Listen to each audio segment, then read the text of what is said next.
to be a sort of house father to the Indian young men. That is, I was to live in the building with them and have the charge of their discipline, clothing, rooms, and so on. This was a very tempting offer, but I had become so much absorbed in my work in West Virginia that I dreaded to give it up. However, I tore myself away from it. I did not know how to refuse to perform any service that General Armstrong desired of me. On going to Hampton, I took up my residence in a building with about 75 Indian youths. I was the only person in the building who was not a member of their race. At first, I had a good deal of doubt about my ability to succeed. I knew that the average Indian felt himself above the white man, and of course, he felt himself far above the Negro, largely on account of the fact of the Negro having submitted to slavery, a thing which the Indian would never do. The Indians in the Indian Territory owned a large number of slaves during the days of slavery. Aside from this, there was a general feeling that the attempt to educate and civilize the red men at Hampton would be a failure. All this made me proceed very cautiously, for I felt keenly the great responsibility. But I was determined to succeed. It was not long before I had the complete confidence in the Indians, and not only this, but I think I am safe in saying that I had their love and respect. I found that they were about like any other human beings, that they responded to kind treatment and resented ill treatment. They were continually planning to do something that would add to my happiness and comfort. The things that they disliked most, I think, were to have their long hair cut, to give up wearing their blankets, and to cease smoking.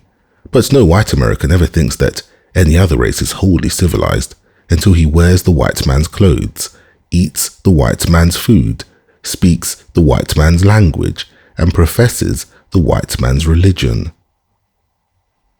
When the difficulty of learning the English language was subtracted, I found that in the matter of learning trades and in mastering academic studies, there was little difference between the colored and Indian students. It was a constant delight to me to note the interest which the colored students took in trying to help the Indians in every way possible. There were a few of the colored students who felt that the Indians ought not to be admitted to Hampton, but these were in the minority. Whenever they were asked to do so, the Negro students gladly took the Indians as roommates, in order that they might teach them to speak English and to acquire civilized habits.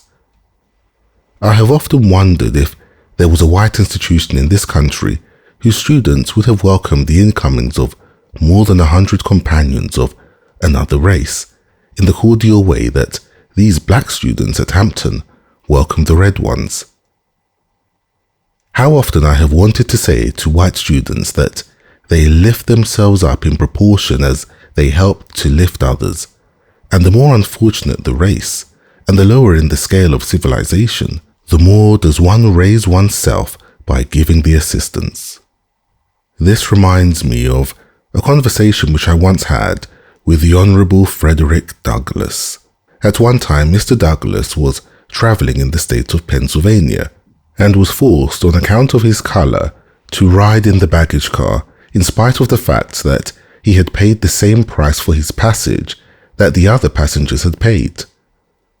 When some of the white passengers went into the baggage car to console Mr. Douglass, and one of them said to him, "I'm sorry, Mr. Douglass, that you have been degraded in this manner," Mr. Douglass straightened himself up on the box upon which he was sitting and replied, "They cannot degrade Frederick Douglass. The soul that is within me, no man can degrade. I'm not the one that is being degraded on account of this treatment, but those who are inflicting it upon me." In one part of the country where the law demands the separation of the races on the railroad trains, I saw at one time a rather amusing instance which showed how difficult it sometimes is to know where the black begins and the white ends. There was a man who was well known in his community as a Negro, but who was so white that even an expert would have hard work to classify him as a black man. This man was riding in the part of the train set aside for the colored passengers. When the train conductor reached him, he showed at once that he was perplexed. If the man was a Negro, the conductor did not want to send him to the white people's coach. At the same time, if he was a white man, the conductor did not want to insult him by asking him if he was a Negro. The official looked him over carefully, examining his hair, eyes, nose, and hands, but still seemed puzzled. Finally, to solve the difficulty, he stooped over and peeped at the man's feet. When I saw the conductor examining the feet of the man in question, I said to myself, "That will settle it." And so it did, for the trainman promptly decided that the passenger was a Negro and let him remain where he was. I congratulated myself that my race was fortunate in not losing one of its members. My experience has been that the time to test a true gentleman is to observe him when he is in contact with individuals of a race that is less fortunate than his own.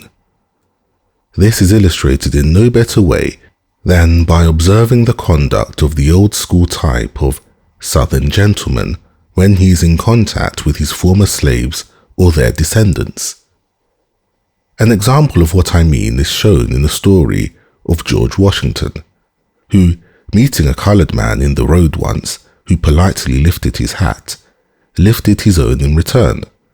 Some of his white friends who saw the incident criticized Washington for his action.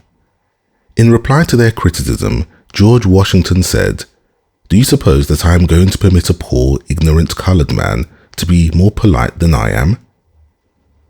While I was in charge of the Indian boys at Hampton, I had one or two experiences which illustrate the curious workings of caste in America. One of the Indian boys was taken ill, and it became my duty to take him to Washington, deliver him over to the Secretary of the Interior, and get a receipt for him, in order that he might be returned to his western reservation. At that time, I was rather ignorant of the ways of the world. During my journey to Washington on a steamboat, when the bell rang for dinner, I was careful to wait and not enter the dining room until after the great part of the passengers had finished their meal. Then, with my charge, I went to the dining saloon. The man in charge politely informed me that the Indian could be served, but that I could not. I never could understand how he knew just where to draw the color line, since the Indian and I were of about the same complexion. The steward, however, seemed to be an expert in this matter. I had been directed by the authorities at Hampton to stop at a certain hotel in Washington with my charge, but when I went to this hotel, the clerk stated that he would be glad to receive the Indian into the house, but said that he could not accommodate me. An illustration of something of this same feeling came under my observation afterward. I happened to find myself in a town in which so much excitement and indignation were being expressed that it seemed likely for a time that there would be a lynching. The occasion of the trouble was that a dark-skinned man had stopped at the local hotel. Investigation, however, developed the fact that this individual was a citizen of Morocco and that while traveling in this country he spoke the English language. As soon as it was learned that he was not an American Negro, all the signs of indignation disappeared. The man who was the innocent cause of the excitement, though, found it prudent after that not to speak English. At the end of my first year with the Indians, there came another opening for me at Hampton, which, as I look back over my life now, seems to have come providentially to help to prepare me for my work at Tuskegee later. General Armstrong had found out that there was quite a number of young colored men and women who were intensely in earnest in wishing to get an education, but who were prevented from entering Hampton Institute because they were too poor to be able to pay any portion of the cost of their board, or even to supply themselves with books. He conceived the idea of starting a night school in connection with the institute, into which a limited number of the most promising of these young men and women would be received, on the condition that they were to work for 10 hours during the day and attend school for 2 hours at night. They were to be paid something above the cost of their board for their work. The greater part of their earnings was to be reserved in the school's treasury as a fund to be drawn on to pay their board when they had become students in the day school after they had spent 1 or 2 years in the night school. In this way, they would obtain a start in their books and a knowledge for some trade or industry, in addition to the other far-reaching benefits of the institution. General Armstrong asked me to take charge of the night school, and I did so. At the beginning of this school, there were about 12 strong, earnest men and women who entered the class. During the day, the greater part of the young men worked in the school's sawmill, and the young women worked in the laundry. The work was not easy in either place, but in all my teaching I never taught pupils who gave me much genuine satisfaction as these did. They were good students and mastered their work thoroughly. They were so much in earnest that only the ringing of the retiring bell would make them stop studying, and often they would urge me to continue the lesson after the usual hour for going to bed had come. These students showed so much earnestness both in their hard work during the day as well as in their application to their studies at night that I gave them the name of the Plucky Class, a name which soon grew popular and spread throughout the institution. After a student had been in the night school long enough to prove what was in him, I gave him a printed certificate which read something like this: "This is to certify that James Smith is a member of the Plucky Class of the Hampton Institute and is in good and regular standing." The students prized these certificates highly, and they added greatly to the popularity of the night school. Within a few weeks, this department had grown to such an extent that there were about 25 students in attendance. I have followed the course of many of these 25 men and women ever since then, and they are now holding important and useful positions in nearly every part of the South. The night school at Hampton, which started with only 12 students, now numbers between 300 and 400, and is one of the permanent and most important features of the institution.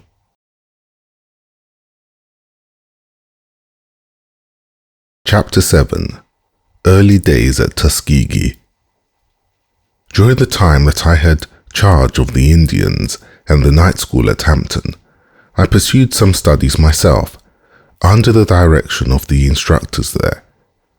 One of these instructors was Reverend Dr. H.B. Frissell, the present principal of the Hampton Institute, General Armstrong's successor. In May 1881, near the close of my first year in teaching the night school, in a way that I had not dared expect, the opportunity opened for me to begin my life work. One night in the chapel, after the usual chapel exercises were over, General Armstrong referred to the fact that he had received a letter from some gentleman in Alabama asking him to recommend someone to take charge of what was to be a normal school for the colored people in the little town of Tuskegee in that state. These gentlemen seemed to take it for granted that no colored man suitable for the position could be secured, and they were expecting the general to recommend a white man for the place. The next day, General Armstrong sent for me to come to his office, and much to my surprise, asked me if I thought I could fill the position in Alabama. I told him that I would be willing to try. Accordingly, he wrote to the people who had applied to him for the information that he did not know of any white man to suggest, but if they would be willing to take a colored man, he had one whom he could recommend. In this letter, he gave them my name. Several days passed before anything more was heard about the matter. Some time afterward, one Sunday evening during the chapel exercises, a messenger came in and handed the general a telegram. At the end of the exercises, he read the telegram to the school. In substance, these were its words: "Booker T. Washington will suit us. Send him at once." There was a great deal of joy expressed among the students and teachers, and I received very hearty congratulations. I began to get ready at once to go to Tuskegee. I went by way of my old home in West Virginia, where I remained for several days, after which I proceeded to Tuskegee. I found Tuskegee to be a town of about 2,000 inhabitants, nearly one half of whom were colored. It was in what was known as the Black Belt of the South. In the county in which Tuskegee is situated, the colored people outnumbered the whites by about 3-1. In some of the adjoining and nearby counties, the proportion was not far from 6 colored persons to 1 white. I have often been asked to define the term Black Belt. So far as I can learn, the term was first used to designate a part of the country which was distinguished by the color of the soil. The part of the country possessing this thick, dark, and naturally rich soil was, of course, the part of the South where the slaves were most profitable, and consequently, they were taken there in the largest numbers. Later, and especially since the war, the term seems to be used wholly in a political sense, that is, to designate the countries where the black people outnumber the white. Before going to Tuskegee, I had expected to find there a building and all the necessary apparatus ready for me to begin teaching. To my disappointment, I found nothing of the kind. I did find, though, that which no costly building and apparatus can supply: hundreds of hungry, earnest souls who wanted to secure knowledge. Tuskegee seemed an ideal place for the school. It was in the midst of the great bulk of the Negro population and was rather secluded, being 5 miles from the main line of railroad with which it was connected by a short line. During the days of slavery and since, the town had been a center for the education of the white people. This was an added advantage for the reason that I found the white people possessing a degree of culture and education that is not surpassed by many localities. While the colored people were ignorant, they had not, as a rule, degraded and weakened their bodies by vices such as are common to the lower class of people in the large cities. In general, I found the relations between the two races pleasant. For example, the largest, and I think at that time, the only hardware store in the town was owned and operated jointly by a colored man and a white man. This co-partnership continued until the death of the white partner. I found that about a year previous to my going to Tuskegee, some of the colored people who had heard something of the work of education being done at Hampton had applied to the state legislature through their representatives for a small appropriation to be used in starting a normal school in Tuskegee. This request the legislature had complied with to the extent of granting an annual appropriation of $2,000. I soon learned, however, that this money could be used only for the payment of the salaries of the instructors, and that there was no provision for securing land, buildings, or apparatus. The task before me did not seem a very encouraging one. It seemed much like making bricks without straw. The colored people were overjoyed and were constantly offering their services in any way in which they could be of assistance in getting the school started. My first task was to find a place in which to open the school.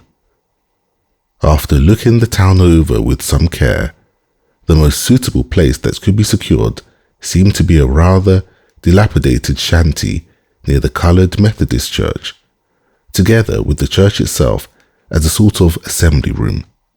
Both the church and the shanty were in about as bad condition as was possible.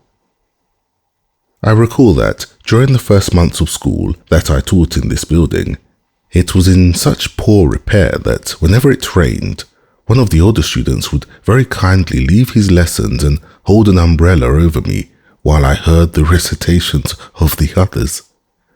I remember also that on more than one occasion, my landlady held an umbrella over me while I ate breakfast. At the time I went to Alabama, the colored people were taking considerable interest in politics, and they were very anxious that I should become one of them politically in every respect. They seemed to have a little distrust of strangers in this regard.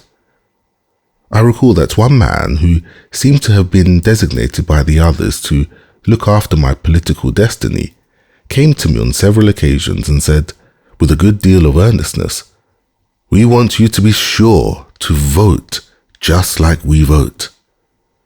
We can't read the newspapers very much, but we know how to vote, and we want you to vote just like we vote."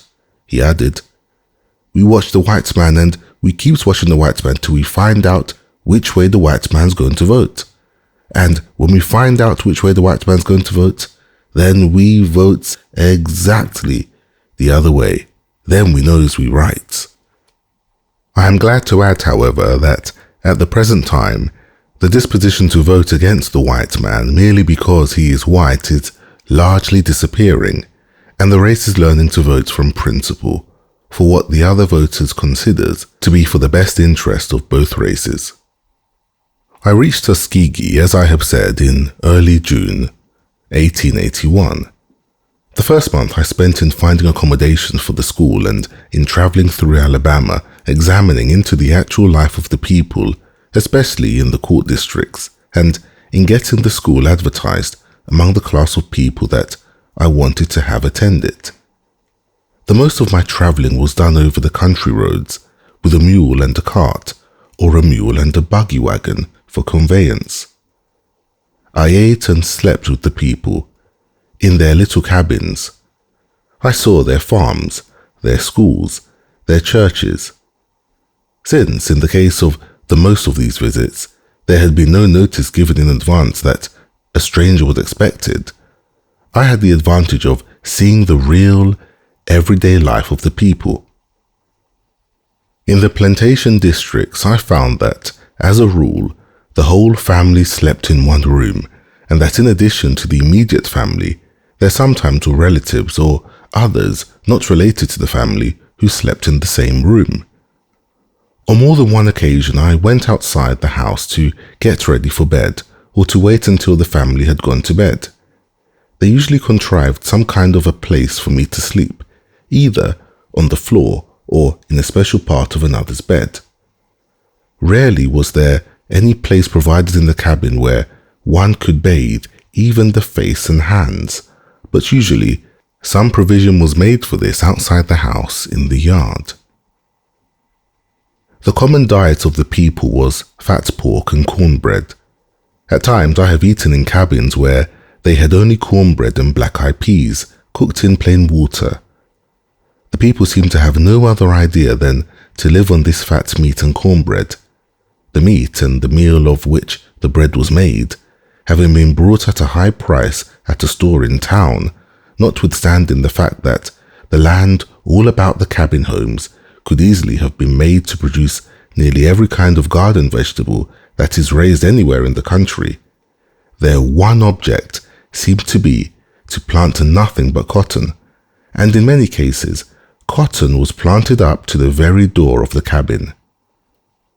In these cabin homes, I often found sewing machines which had been bought, or were being bought on installments, frequently at a cost of as much as $60, or showy clocks for which the occupants of the cabins had paid $12 or $14. I remember that on one occasion when I went into one of these cabins for dinner, when I sat down to the table for a meal with the 4 members of the family, I noticed that, while there were 5 of us at the table, there was but one fork for the 5 of us to use. Naturally, there was an awkward pause on my part. In the opposite corner of that same cabin was an organ for which the people told me they were paying $60 in monthly installments. 1 fork and a $60 organ. In most cases, the sewing machine was not used. The clocks were so worthless that they did not keep correct time, and if they had, in 9 cases out of 10, there would have been no one in the family who could have told the time of day, while the organ, of course, was rarely used for want of a person who could play upon it. In the case to which I have referred, where the family sat down to the table for the meal at which I was their guest, I could see plainly that this was an awkward and unusual proceeding, and was done in my honor. In most cases, when the family got up in the morning, for example, the wife would put a piece of meat in a frying pan and put a lump of dough in a skillet, as they called it. These utensils would be placed on the fire, and in 10 or 15 minutes, breakfast would be ready. Frequently, the husband would take his bread and meat in his hand and start for the field, eating as he walked. The mother would sit down in a corner and eat her breakfast, perhaps from a plate and perhaps directly from the skillet or frying pan, while the children would eat their portion of the bread and meat while running about the yard. At certain seasons of the year, when meat was scarce, it was rarely that children who were not old enough or strong enough to work in the fields would have the luxury of meat. The breakfast over, and with practically no attention given to the house, the whole family would, as a general thing, proceed to the cotton field. Every child that was large enough to carry a hoe was put to work, and the baby, for usually there was at least one baby, would be laid down at the end of the cotton row so that its mother could give it a certain amount of attention when she had finished chopping her row. The noon meal and the supper were taken in much the same way as the breakfast. All the days of the family would be spent after much this same routine, except Saturday and Sunday. On Saturday, the whole family would spend at least half a day and often a whole day in town. The idea in going to town was, I suppose, to do shopping, but all the shopping that the whole family had money for could have been attended to in 10 minutes by one person. Still, the whole family remained in town for most of the day, spending the greater part of the time in standing on the streets, the women, too often, sitting about somewhere, smoking or dipping snuff. Sunday was usually spent in going to some big meeting. With few exceptions, I found that the crops were mortgaged in the counties where I went, and that most of the colored farmers were in debt. The state had not been able to build schoolhouses in the county districts, and as a rule, the schools were taught in churches or in log cabins. More than once, while on my journeys, I found that there was no provision made in the house used for the school purposes for heating the building during the winter, and consequently, a fire had to be built in the yard, and teacher and pupils passed in and out of the house as they got cold or warm. With few exceptions, I found the teachers in these country schools to be miserably poor in preparation for their work and poor in moral character. The schools were in session from 3 to 5 months. There was practically no apparatus in the schoolhouses, except that occasionally there was a rough blackboard. I recall that one day I went into a schoolhouse, or rather into an abandoned log cabin that was being used as a schoolhouse, and found 5 pupils who were studying a lesson from one book. 2 of these, on the front seat, were using the book between them. Behind these were 2 others peeping over the shoulders of the first 2, and behind the 4 was a 5th little fellow who was peeping over the shoulders of all 4. What I have said concerning the character of the schoolhouses and teachers will also apply quite accurately as a description of the church buildings and the ministers. I met some very interesting characters during my travels, as illustrating the peculiar mental processes of the country people. I remember that I asked one colored man who was about 60 years old to tell me something of his history. He said that he had been born in Virginia and sold into Alabama in 1845. I asked him how many were sold at the same time. He said, "There were 5 of us, myself and brother and 3 mules." In giving all these descriptions of what I saw during my month of travel in the country around Tuskegee, I wish my readers to keep in mind the fact that there were many encouraging exceptions to the conditions which I have described. I have stated in such plain words what I saw, mainly for the reason that later I want to emphasize the encouraging changes that have taken place in the community, not wholly by the work of the Tuskegee School, but by that of other institutions as well.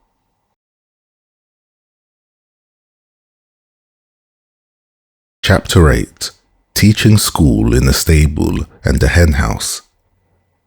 I confess that what I saw during my month of travel and investigation left me with a very heavy heart. The work to be done in order to lift these people up seemed almost beyond accomplishing. I was only one person, and it seemed to me that the little effort which I could put forth could go such a short distance toward bringing about results. I wondered if I could accomplish anything, and if it were worthwhile for me to try. Of one thing I felt more strongly convinced than ever, and that was that in order to lift them up, something must be done more than merely to imitate New England education as it then existed. I saw more clearly than ever the wisdom of the system which General Armstrong had inaugurated at Hampton. To take the children of such people as I had been for a month, and each day give them a few hours of mere book education, I felt would be almost a waste of time. After consultation with the citizens of Tuskegee, I set July 4th, 1881 as the day for the opening of the school in the little shanty and church, which had been secured for its accommodation. The white people as well as the colored were greatly interested in the starting of the new school, and the opening day was looked forward to with much earnest discussion. There were not a few white people in the vicinity of Tuskegee who looked with some disfavor upon the project. They questioned its value to the colored people and had a fear that it might result in bringing about trouble between the races. Some had the feeling that, in proportion as the Negro received education, in the same proportion would his value decrease as an economic factor in the state.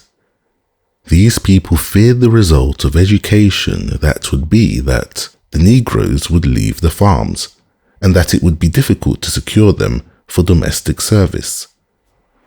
The white people who questioned the wisdom of starting this new school had in their minds pictures of what was called an educated Negro, with a high hat, imitation gold eye glasses, a showy walking stick, kid gloves, fancy boots, and whatnot. In a word, a man who was determined to live by his wits. It was difficult for these people to see how education would produce any other kind of a colored man. In the midst of all the difficulties which I encountered in getting the little school started, and since then, through a period of 19 years, there are two men among all the many friends of the school in Tuskegee, upon whom I have depended constantly for advice and guidance, and the success of the undertaking is largely due to these men, from whom I have never sought anything in vain. I mention them simply as types. One is a white man and an ex-slaveholder, Mr. George W. Campbell, and the other is a black man and an ex-slave, Mr. Lewis Adams. These were the men who wrote to General Armstrong for a teacher. Mr. Campbell is a merchant and banker and had had little experience in dealing with matters pertaining to education. Mr. Adams was a mechanic and had learned the trades of shoemaking, harness making, and tinsmithing during the days of slavery. He had never been to school a day in his life, but in some way he had learned to read and write while a slave. From the first, these two men saw clearly what my plan of education was, sympathized with me, and supported me in every effort. In the days which were darkest financially for the school, Mr. Campbell was never appealed to when he was not willing to extend all the aid in his power. I do not know two men, one an ex-slaveholder, one an ex-slave, whose advice and judgment I would feel more like following in everything which concerns the life and development of the school at Tuskegee than those of these two men. I have always felt that Mr. Adams, in a large degree, derived his unusual power of mind from the training given his hands in the process of mastering well 3 trades during the days of slavery. If one goes today into any southern town and asks for the leading and most reliable colored man in the community, I believe that in 5 cases out of 10, he will be directed to a Negro who learned a trade during the days of slavery. On the morning that the school opened, 30 students reported for admission. I was the only teacher. The students were about equally divided between the sexes. Most of them lived in Macon County, the county in which Tuskegee is situated, and of which it is the county seat. A great many more students wanted to enter the school, but it had been decided to receive only those who were above 15 years of age and who had previously received some education. The greater part of the 30 were public school teachers, and some of them were nearly 40 years of age. With the teachers came some of their former pupils, and when they were examined, it was all amusing to note that in several cases the pupil entered a higher class than did his former teacher, and was also interesting to note how many big books some of them had studied, and how many high-sounding subjects some of them claimed to have mastered. The bigger the book, and the longer the name of the subject, the prouder they felt of their accomplishment. Some had studied Latin, and 1 or 2 Greek.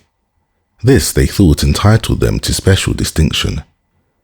In fact, one of the saddest things I saw during the month of travel, which I have described, was a young man who had attended some high school, sitting down in a 1-room cabin, with grease on his clothing, filth all around him, and weeds in the yard and garden, engaged in studying a French grammar. The students who came first seemed to be fond of memorizing long and complicated rules in grammar and mathematics, but had little thought or knowledge of applying these rules to their everyday affairs of their life. One subject which they liked to talk about and tell me that they had mastered in arithmetic was banking and discount, but I soon found out that neither they nor almost anyone in the neighborhood in which they had lived had ever had a bank account. In registering the names of the students, I found that almost every one of them had 1 or more middle initials. When I asked what the J stood for in the name of John J. Jones, it was explained to me that this was a part of his entitles. Most of the students wanted to get an education because they thought it would enable them to earn more money as school teachers. Notwithstanding what I have said about them in these respects, I have never seen a more earnest and willing company of young men and women than these students were. They were all willing to learn the right thing as soon as it was shown them what was right. I was determined to start them off on a solid and thorough foundation so far as their books were concerned. I soon learned that most of them had the merest smattering of the high-sounding things that they had studied, while they could locate the desert of Sahara or the capital of China on an artificial globe. I found out that the girls could not locate the proper places for the knives and forks on an actual dinner table, or the places on which the bread and meat should be set. I had to summon a good deal of courage to take a student who had been studying cube root and banking and discount and explain to him that the wisest thing for him to do was thoroughly master the multiplication table. The number of pupils increased each week until by the end of the first month there were nearly 50. Many of them, however, said that, as they could remain only for 2 or 3 months, they wanted to enter a high class and get a diploma the first year if possible. At the end of the first 6 weeks, a new and rare face entered the school as a co-teacher. This was Miss Olivia A. Davidson, who later became my wife. Miss Davidson was born in Ohio and received her preparatory education in the public schools of that state. When little more than a girl, she heard of the need of teachers in the South. She went to the state of Mississippi and began teaching there. Later, she taught in the city of Memphis. While teaching in Mississippi, one of her pupils became ill with smallpox. Everyone in the community was so frightened that no one would nurse the boy. Miss Davidson closed her school and remained by the bedside of the boy night and day until he recovered. While she was at her Ohio home on her vacation, the worst epidemic of yellow fever broke out in Memphis, Tennessee, that perhaps has ever occurred in the South. When she heard of this, she at once telegraphed the mayor of Memphis, offering her services as a yellow fever nurse, although she had never had the disease. Miss Davidson's experience in the South showed her that the people needed something more than mere book learning. She heard of the Hampton system of education and decided that this was what she wanted in order to prepare herself for better work in the South. The attention of Mrs. Mary Hemingway of Boston was attracted to her rare ability. Through Mrs. Hemingway's kindness and generosity, Miss Davidson, after graduating at Hampton, received an opportunity to complete a 2-year course of training at the Massachusetts State Normal School at Framingham. Before she went to Framingham, someone suggested to Miss Davidson that, since she was so very light in color, she might find it more comfortable not to be known as a colored woman in this school in Massachusetts. She at once replied that under no circumstances and for no considerations would she consent to deceive anyone in regard to her racial identity. Soon after her graduation from the Framingham Institution, Miss Davidson came to Tuskegee, bringing into the school many valuable and fresh ideas as to the best methods of teaching, as well as a rare moral character and a life of unselfishness that I think has seldom been equaled. No single individual did more toward laying the foundations of the Tuskegee Institute so as to ensure the successful work that has been done there than Olivia A. Davidson. Miss Davidson and I began consulting as to the future of the school from the first. The students were making progress in learning books and in developing their minds, but it became apparent at once that if we were to make any permanent impression upon those who had come to us for training, we must do something besides teach them mere books. The students had come from homes where they had had no opportunities for lessons which would teach them how to care for their bodies. With few exceptions, the homes in Tuskegee in which the students boarded were but little improvement upon those from which they had come. We wanted to teach the students how to bathe, how to care for their teeth and clothing. We wanted to teach them what to eat and how to eat it properly and how to care for their rooms. Aside from this, we wanted to give them a practical knowledge of some one industry, together with the spirit of industry, thrift and economy, that they would be sure of knowing how to make a living after they had left us. We wanted to teach them to study actual things instead of mere books alone. We found that the most of our students came from the country districts where agriculture in some form or other was the main dependence of the people. We learned that about 85% of the colored people in the Gulf states depended upon agriculture for their living. Since this was true, we wanted to be careful not to educate our students out of sympathy with agricultural life so that they would be attracted from the country to the cities and yield to the temptation of trying to live by their wits. We wanted to give them such an education as would fit a large proportion of them to be teachers, and at the same time cause them to return to the plantation districts and show the people there how to put new energy and new ideas into farming, as well as into the intellectual and moral and religious life of the people. All these ideas and news crowded themselves upon us with a seriousness that seemed well nigh overwhelming. What were we to do? We had only the little old shanty and the abandoned church with which good colored people of the town of Tuskegee had kindly loaned us for the accommodation of the classes. The number of students was increasing daily. The more we saw of them, and the more we traveled through the country districts, the more we saw that our efforts were reaching not only a partial degree, but actual needs of the people whom we wanted to lift up through the medium of the students whom we should educate and send out as leaders. The more we talked with the students who were then coming to us from several parts of the state, the more we found that the chief ambition among a large proportion of them was to get an education so that they would not have to work any longer with their hands. This is illustrated by a story told of a colored man in Alabama who, one hot day in July, while he was at work in a cotton field, suddenly stopped and, looking toward the skies, said, "Oh Lord, the cotton am so grassy, the work am so hard, and the sun am so hot, that I believe this darky am called to preach."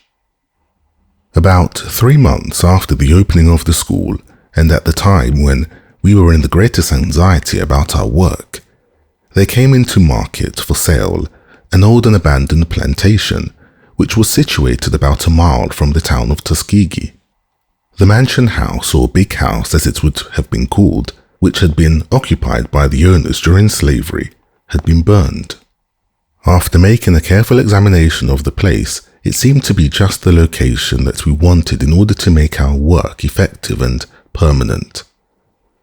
But how were we to get it? The price asked for it was very little, only $500, but we had no money, and we were strangers in the town and had no credit.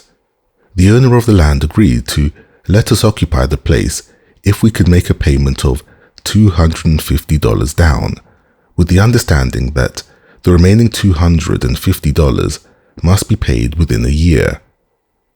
Although $500 was cheap for the land, it was a large sum when one did not have any part of it. In the midst of the difficulty, I summoned a great deal of courage and wrote to my friend, General J.F.B. Marshall, the treasurer of the Hampton Institute, putting the situation before him and beseeching him to lend me the $250 on my own personal responsibility. Within a few days, a reply came to the effect that he had no authority to lend me the money belonging to the Hampton Institute, but that he would gladly lend me the amount needed from his own personal funds. I confess that the securing of this money in this way was a great surprise to me, as well as a source of gratification. Up to that time, I had never had in my possession so much money as $100 at a time, and the loan which I had asked General Marshall for seemed a tremendously large sum to me. The fact of my being responsible for the repaying of such a large amount of money weighed very heavily upon me. I lost no time in getting ready to move the school onto the new farm. At the time we occupied the place, there were standing upon it a cabin formerly used as a dining room, an old kitchen, a stable, and an old hen house. Within a few weeks we had all of these structures in use. The stable was repaired and used as a recitation room, and very presently the hen house was utilized for the same purpose. I recall that one morning when I told an old colored man who lived near and who sometimes helped me that our school had grown so large that it would be necessary for us to use the hen house for school purposes, and that I wanted him to help me give it a thorough cleaning out the next day, he replied in the most earnest manner, "What do you mean, boss? You surely ain't going to clean out the hen house in the daytime." Nearly all the work of getting the new location ready for school purposes was done by the students after school was over in the afternoon. As soon as we had got the cabins in condition to be used, I determined to clear up some land so that we could all plant a crop. When I explained my plan to the young men, I noticed that they did not seem to take it very kindly. It was hard for them to see the connection between clearing the land and an education. Besides, many of them had been school teachers, and they questioned whether or not clearing land would be in keeping with their dignity. In order to relieve them from any embarrassment, each afternoon after school, I took my axe and led the way to the woods. When they saw that I was not afraid or ashamed to work, they began to assist with more enthusiasm. We kept at the work each afternoon, until we had cleared about 20 acres and had planted a crop. In the meantime, Miss Davidson was devising plans to repay the loan. Her first effort was made by holding festivals or suppers. She made a personal canvass among the white and coloured families in the town of Tuskegee and got them to agree to give something like a cake or a chicken, bread or pies that could be sold at the festival. Of course, the coloured people were glad to give anything that they could spare, but I want to add that Miss Davidson did not apply to a single white family, so far as I now remember, that failed to donate something, and in many ways, the white family showed their interest in the school. Several of these festivals were held and quite a little sum of money was raised. A canvass was also made among the people of both races for direct gifts of money, and most of those applied to gave small sums. It was often pathetic to note the gifts of the older coloured people, most of whom had spent their best days in slavery.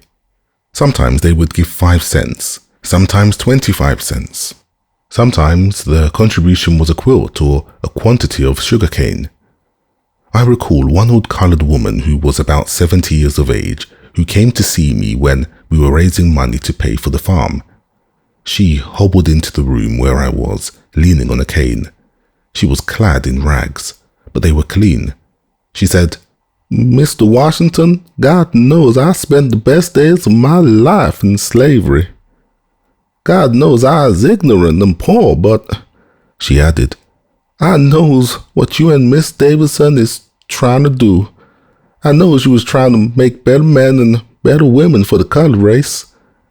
I ain't got no money, but I want you to take these 6 eggs and what I've been saving up, and I want you to put these 6 eggs into the education of these boys and girls." Since the work at Tuskegee started, it had been my privilege to receive many gifts for the benefit of the institution, but never any, I think, that touched me so deeply as this one.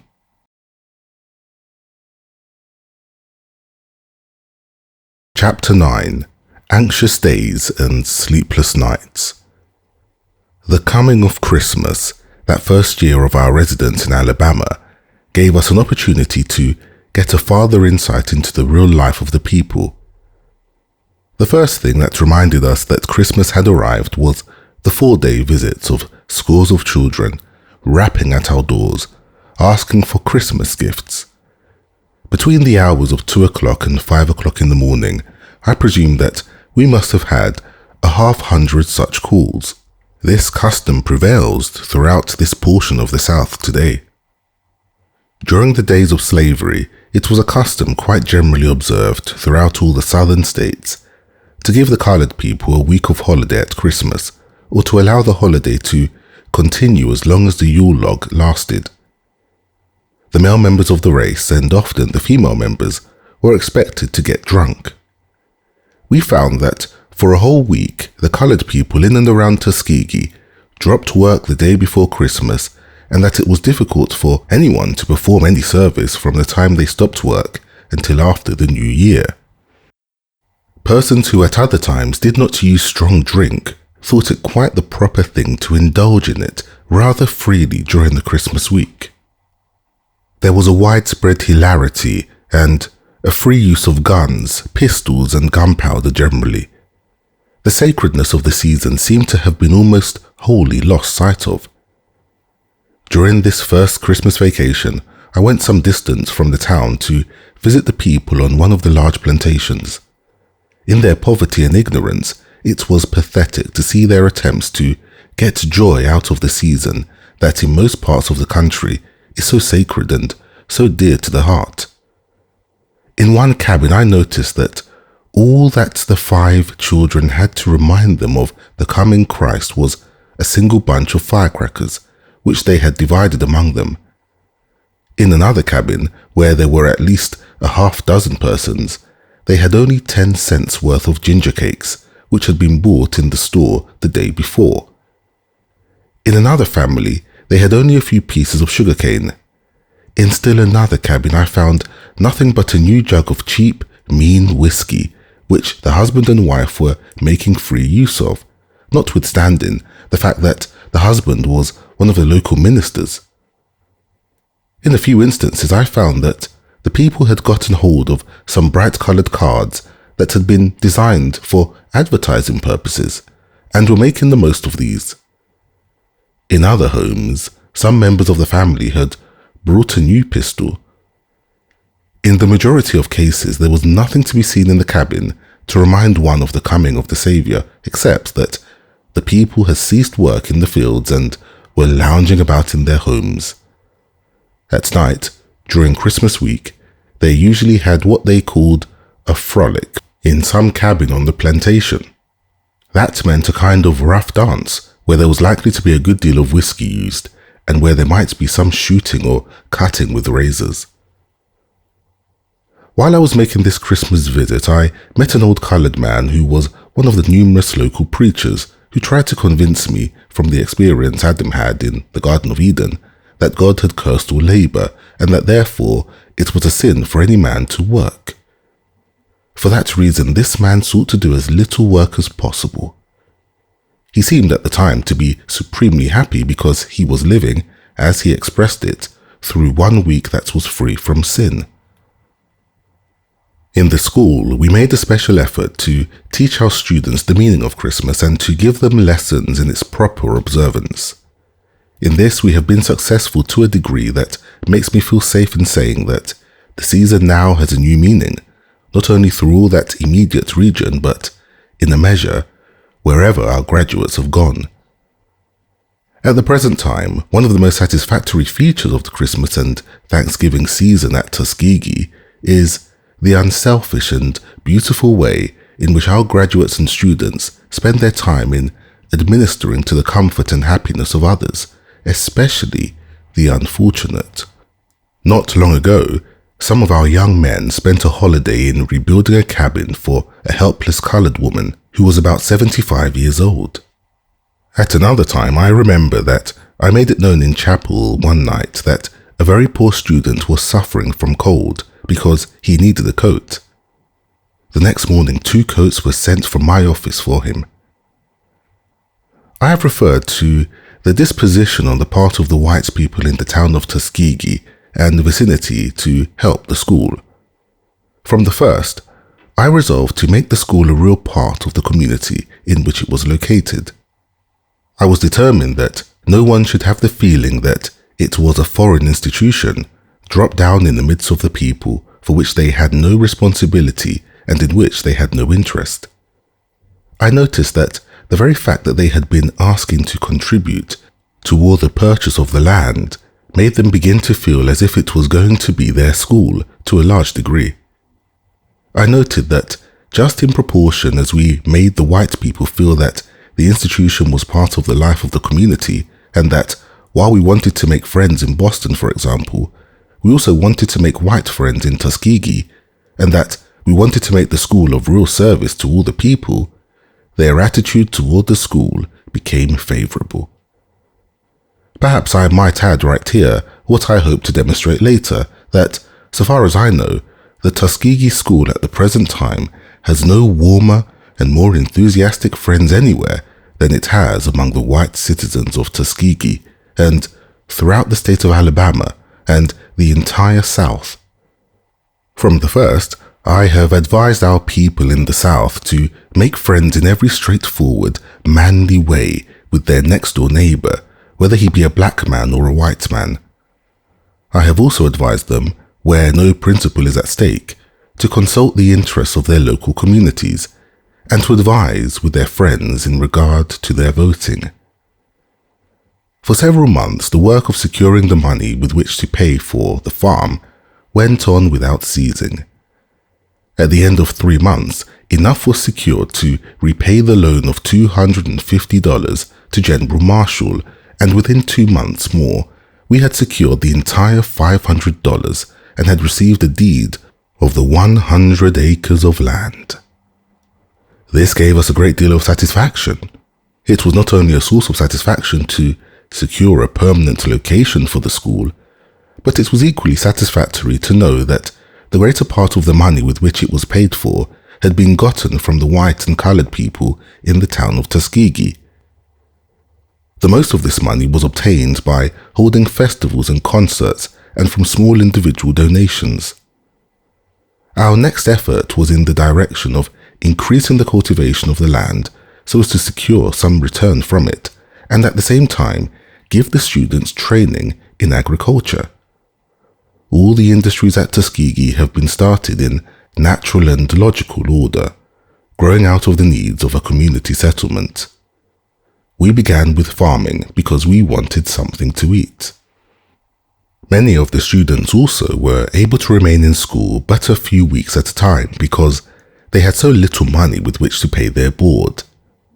Thus, another object which made it desirable to get an industrial system started was in order to make it available as a means of helping the students to earn money enough so that they might be able to remain in school during the 9-month session of the school year. The first animal that the school came into possession of was an old blind horse given us by one of the white citizens of Tuskegee. Perhaps I may add here that at the present time the school owns over 200 horses, colts, mules, cows, calves, and oxen, and about 700 hogs and pigs, as well as a large number of sheep and goats. The school was constantly growing in numbers, so much so that after we had got the farm paid for, the cultivation of the land began, and the old cabins which we had found on the place somewhat repaired, we turned our attention toward providing a large, substantial building. After having given a good deal of thought to the subject, we finally had the plans drawn for a building that was estimated to cost about $600. This seemed to us a tremendous sum, but we knew that the school must go backward or forward and that our work would mean little unless we could get hold of the students in their home life. One incident which occurred about this time gave me a great deal of satisfaction as well as surprise. When it became known in the town that we were discussing the plans for a new large building, a southern white man who was operating a sawmill not far from Tuskegee came to me and said that he would gladly put all the lumber necessary to erect the building on the grounds, with no other guarantee for payment than my word that it would be paid for when we secured some money. I told the man frankly that at the time we did not have in our hands $1 of the money needed. Notwithstanding this, he insisted on being allowed to put the lumber on the grounds. After we had secured some portion of the money, we permitted him to do this. Miss Davidson again began the work of securing in various ways small contributions for the new building from the white and colored people in and near Tuskegee. I think I never saw a community of people so happy over anything as were the colored people over the prospect of this new building. One day, when we were holding a meeting to secure funds for its erection, an old antebellum colored man came a distance of 12 miles and brought in his ox cart a large hog. When the meeting was in progress, he rose in the midst of the company and said that he had no money which he could give, but he had raised 2 fine hogs, and that he had brought one of them as a contribution toward the expenses of the building. He closed his announcements by saying, "Any nigger that's got any love for his race or any respect for himself will bring a hog to the next meeting." Quite a number of men in the community also volunteered to give several days' work, each toward the erection of the building. After we had secured all the help that we could in Tuskegee, Miss Davidson decided to go north for the purpose of securing additional funds. For weeks she visited individuals and spoke in churches and before Sunday schools and other organizations. She found this work quite trying and often embarrassing. The school was not known, but she was not long in winning her way into the confidence of the best people in the North. The first gift from any northern persons was received from a New York lady whom Miss Davidson met on the boat that was bringing her north.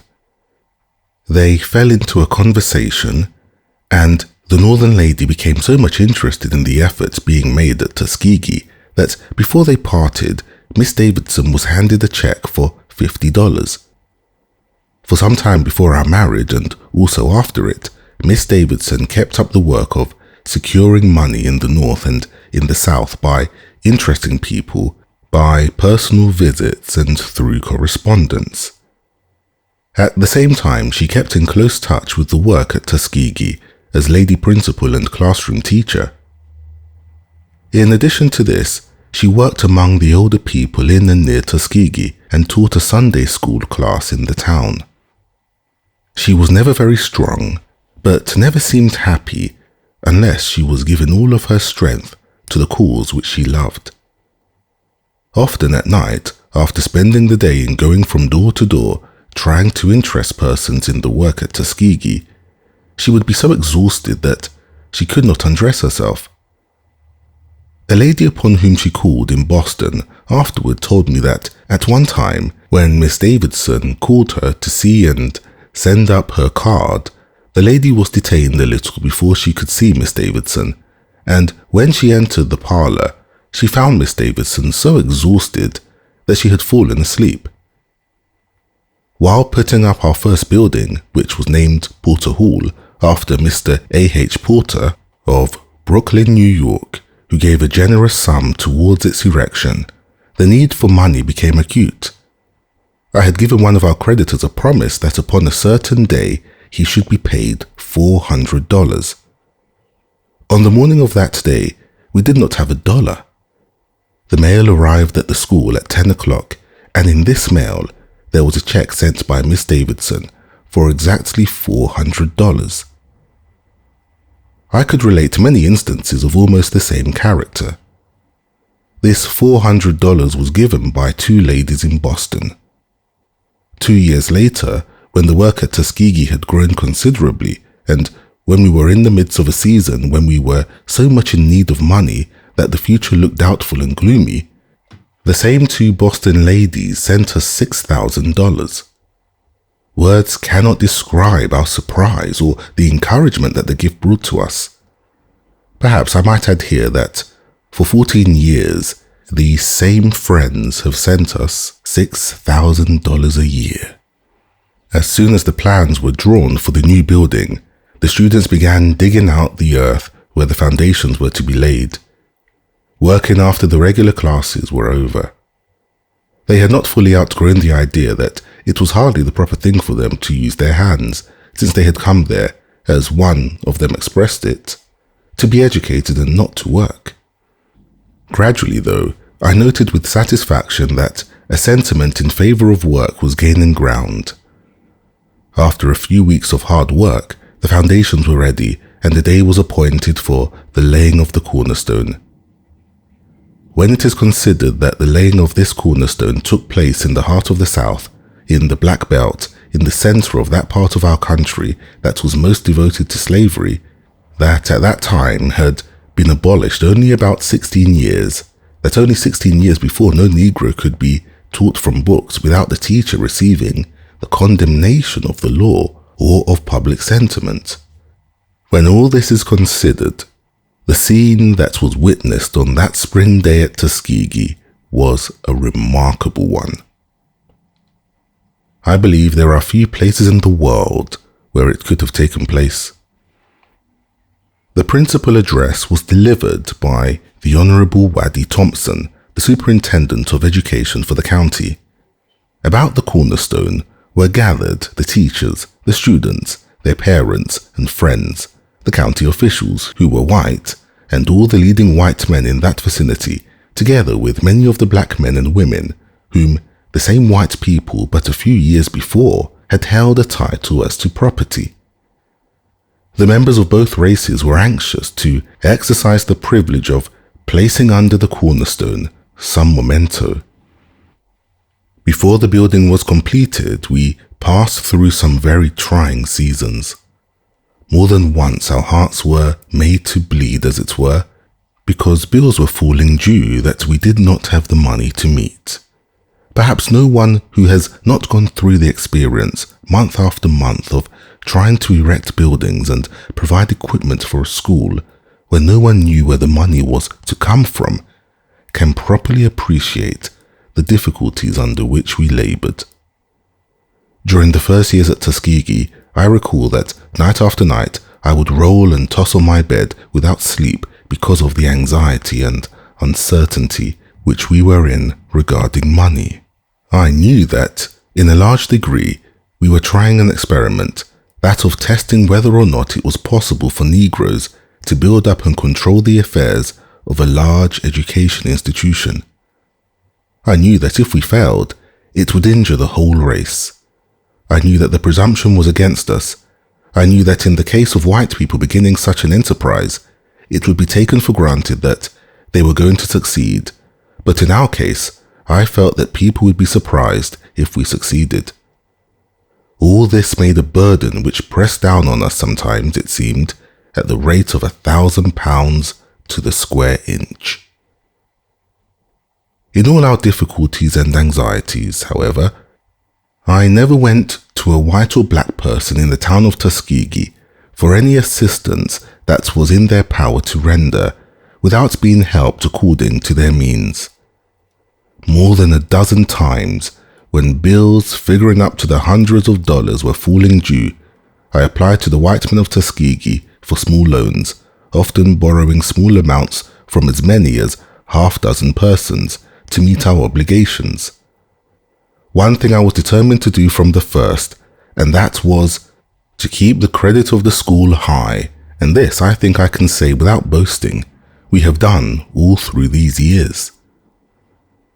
I shall always remember a bit of advice given me by Mr. George W. Campbell, the white man to whom I have referred to as the one who induced General Armstrong to send me to Tuskegee. Soon after I entered upon the work, Mr. Campbell said to me, in his fatherly way, "Washington, always remember that credit is capital." At one time, when we were in the greatest distress for money that we ever experienced, I placed the situation frankly before General Armstrong. Without hesitation, he gave me his personal check for all the money which he saved for his own use.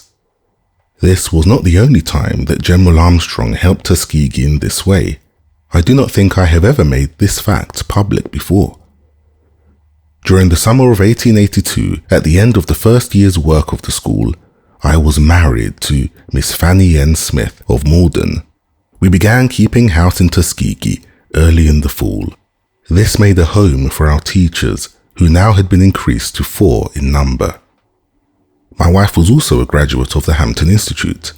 After earnest and constant work in the interests of the school, together with her housekeeping duties, my wife passed away in May 1884. One child, Portia M. Washington, was born during our marriage. From the first, my wife most earnestly devoted her thoughts and time to the work of the school and was completely one with me in every interest and ambition. She passed away, however, before she had an opportunity of seeing what the school was designed to be.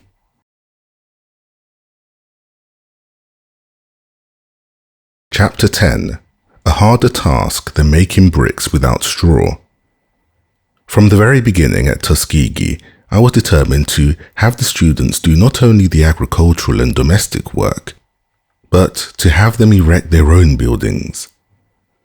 My plan was to have them, while performing this service, taught the latest and best methods of labor, so that the school would not only get the benefit of their efforts, but the students themselves would be taught to see not only utility in labor, but beauty and dignity, would be taught, in fact, how to lift labor up from mere drudgery and toil, and would learn to love work for its own sake.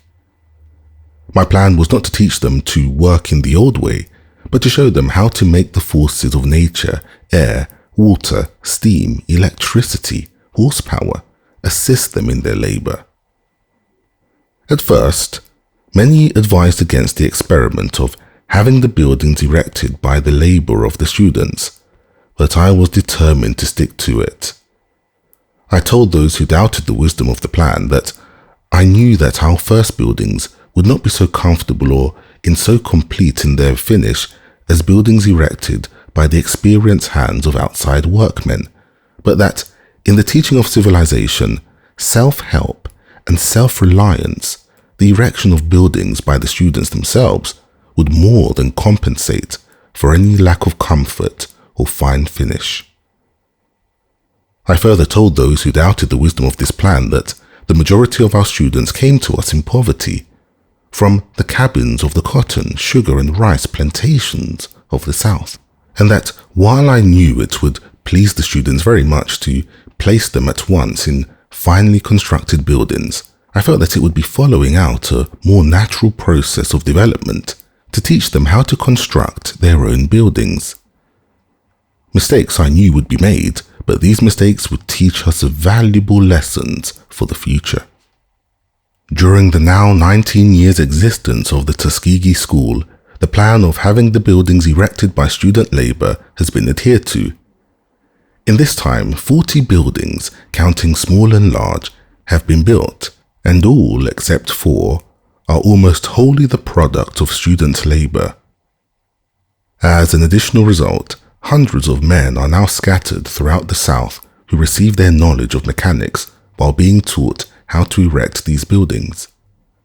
Skill and knowledge are now handed down from one set of students to another in this way, until, at the present time, a building of any description or size can be constructed wholly by our instructors and students, from the drawing of the plans and the putting in of the electric fixtures without going off the grounds for a single workman.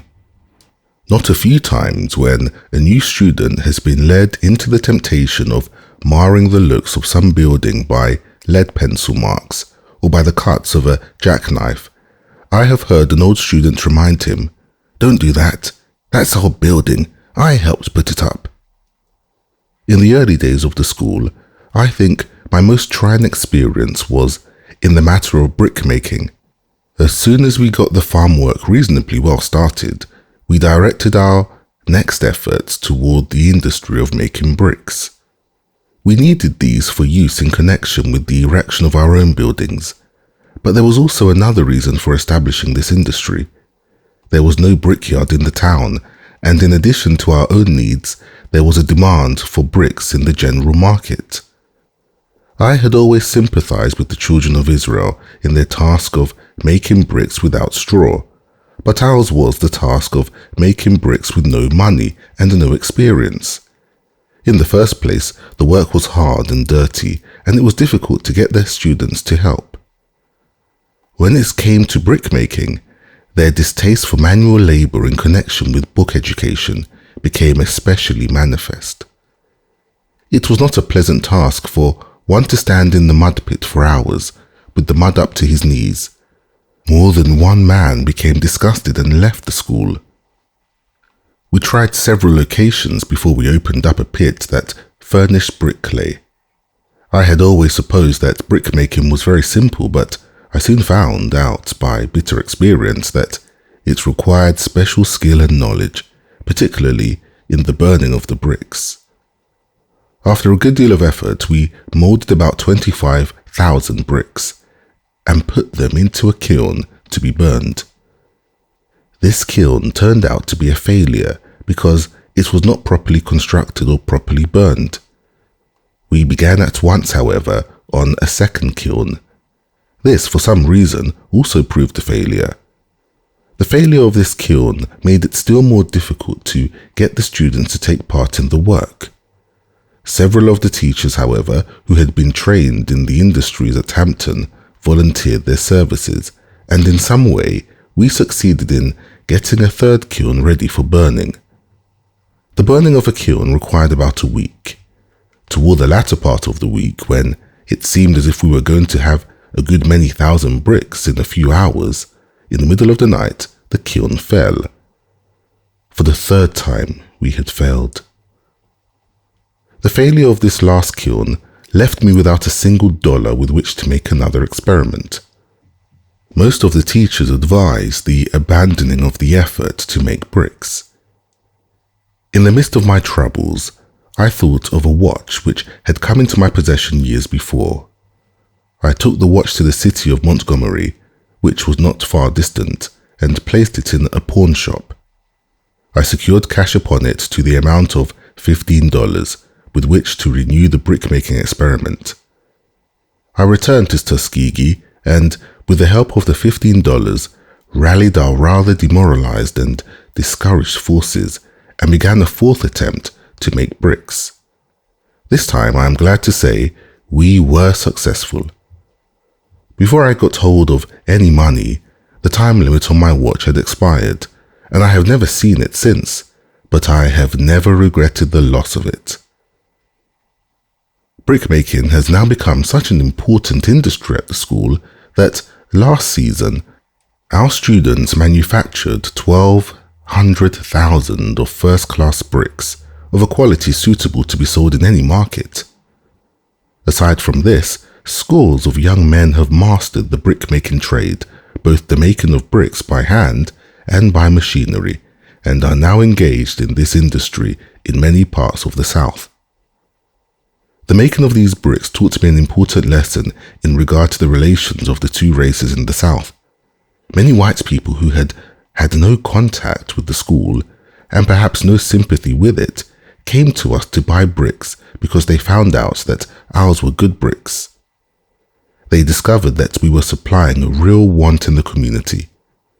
The making of these bricks caused many of the white residents of the neighborhood to begin to feel that the education of the Negro was not making him worthless, but that in educating our students, we were adding something to the wealth and comfort of the community. As the people of the neighborhood came to us to buy bricks, we got acquainted with them. They traded with us and we with them. Our business interests became intermingled. We had something which they wanted, they had something which we wanted.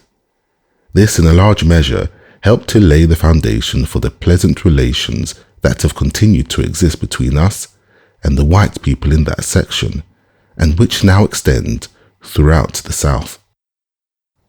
Wherever one of our brickmakers has gone to the South, we find that he has something to contribute to the well-being of the community into which he has gone, something that has made the community feel that, in a degree, it is indebted to him and perhaps, to a certain extent, dependent upon him. In this way, pleasant relations between the races have been stimulated. My experience is that there is something in human nature which always makes an individual recognize and reward merit, no matter what color of skin merit is found. I have found, too, that it is the visible, the tangible, that goes a long way in softening prejudices. The actual sight of a first-class house that a Negro has built is 10 times more potent than pages of discussion about a house that he ought to build or perhaps could build. The same principle of industrial education has been carried out in the building of our own wagons, carts and buggies from the first. We now own and use on our farm and about the school dozens of these vehicles, and every one of them has been built by the hands of the students. Aside from this, we help supply the local markets with these vehicles. The supplying of them to the people in the community has had the same effect as the supplying of bricks, and the man who learns at Tuskegee to build and repair wagons and carts is regarded as a benefactor by both races in the community where he goes. The people with whom he lives and works are going to think twice before they part with such a man. The individual who can do something that the world wants done will, in the end, make his way regardless of race. One man may go into a community prepared to supply the people there with an analysis of Greek sentences. The community may not at the time be prepared for or feel the need of Greek analysis, but it may feel its need of bricks and houses and wagons. If the man can supply the need for those, then it will lead eventually to a demand for the first product, and with the demand will come the ability to appreciate it and to profit by it. About the time that we succeeded in burning our first kiln of bricks, we began facing in an emphasized form the objection of the students to being taught to work. By this time it had gotten to be pretty well advertised throughout the state that every student who came to Tuskegee, no matter what his financial ability might be, must learn some industry. Quite a number of letters came from parents protesting against their children engaging in labour while they were in school. Other parents came to the school to protest in person. Most of the new students brought a written or a verbal request from their parents to the effect that they wanted their children taught nothing but books.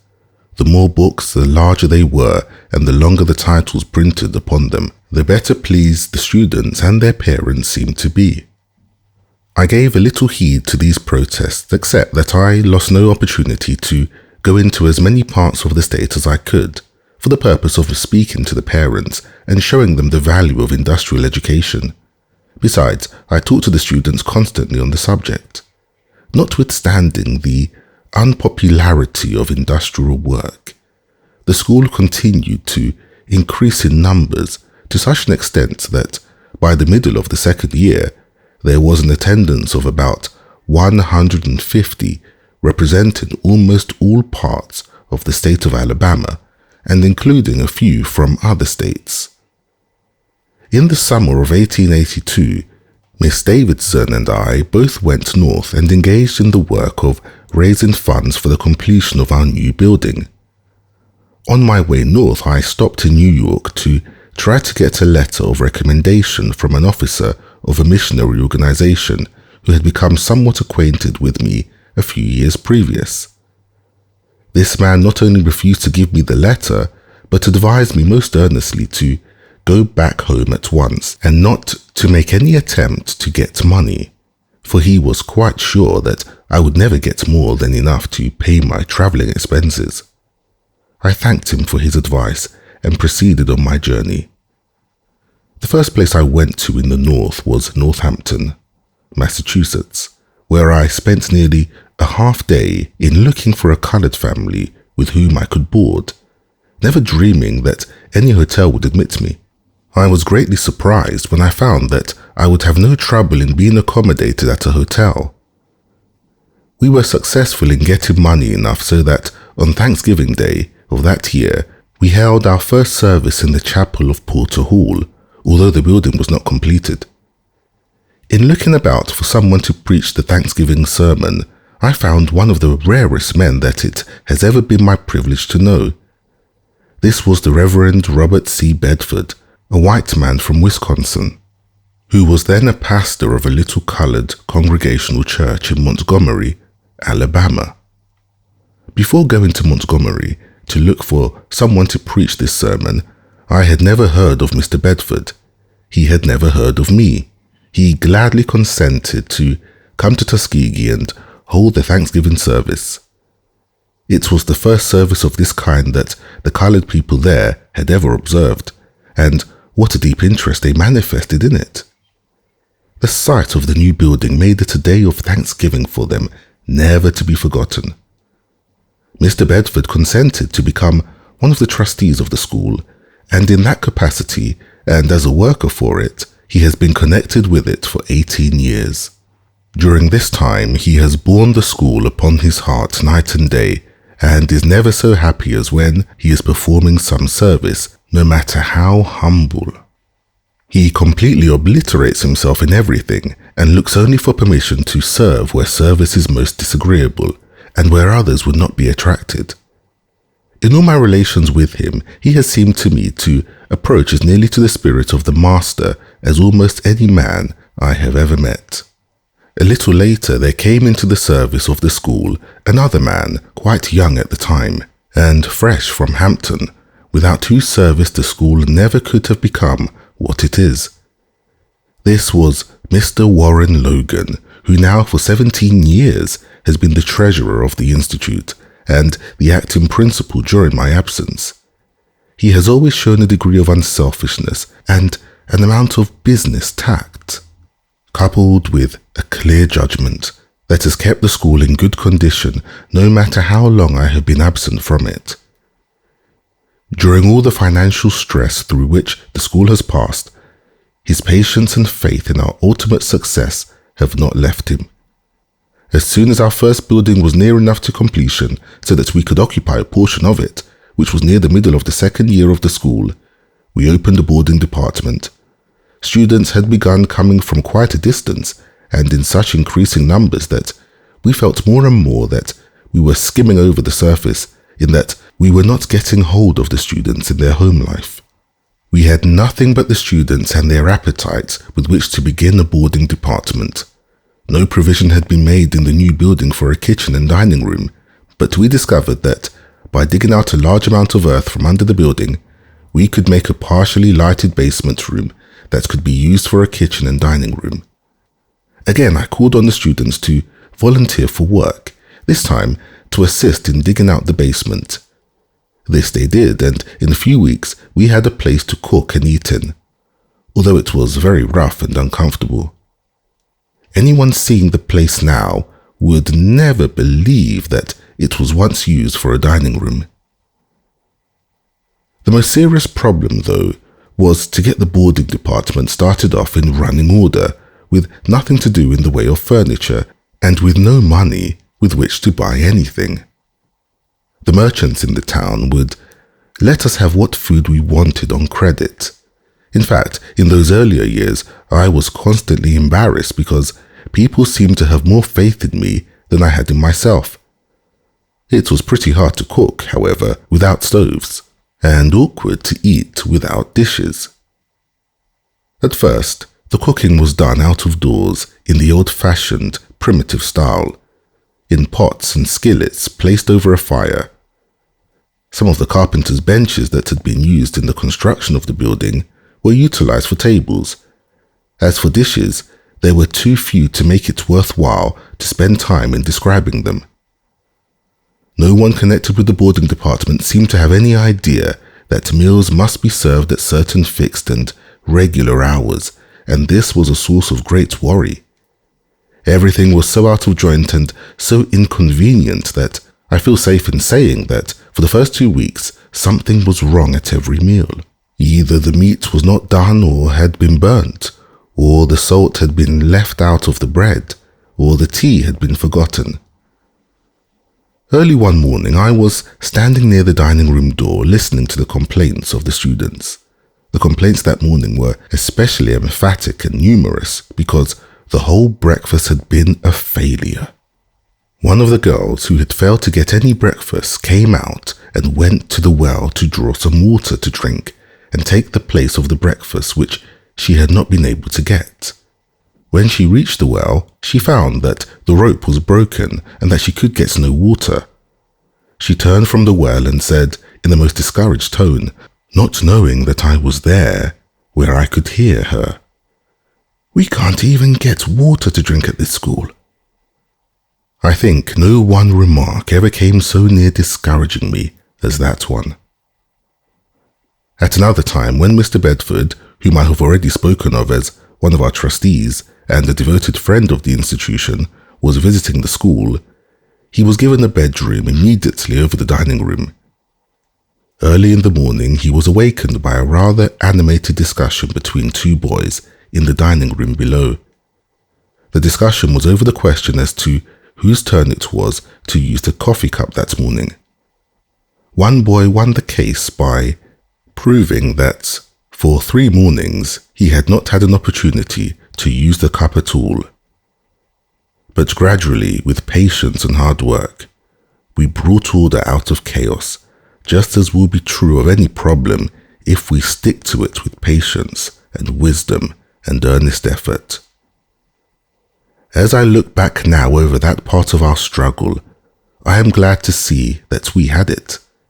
I am glad that we endured all those discomforts and inconveniences. I am glad that our students had to dig out the place for their kitchen and dining room. I am glad that our first boarding place was in the dismal, ill-lighted and damp basement. Had we started in a fine, attractive, convenient room, I fear we would have lost our heads and become stuck up. It means a great deal, I think, to start off on a foundation which one has made for oneself. When our old students return to Tuskegee now, as they often do, and go into our large, beautiful, well-ventilated and well-lighted dining room and see tempting, well-cooked food, largely grown by the students themselves, and see tables, neat tablecloths, and napkins, and vases of flowers upon the tables, and hear singing birds, and note that each meal is served exactly upon the minute with no disorder and with almost no complaints coming from the hundreds that now fill our dining room, they too often say to me that they are glad that we started as we did and built ourselves up year by year by a slow and natural process of growth.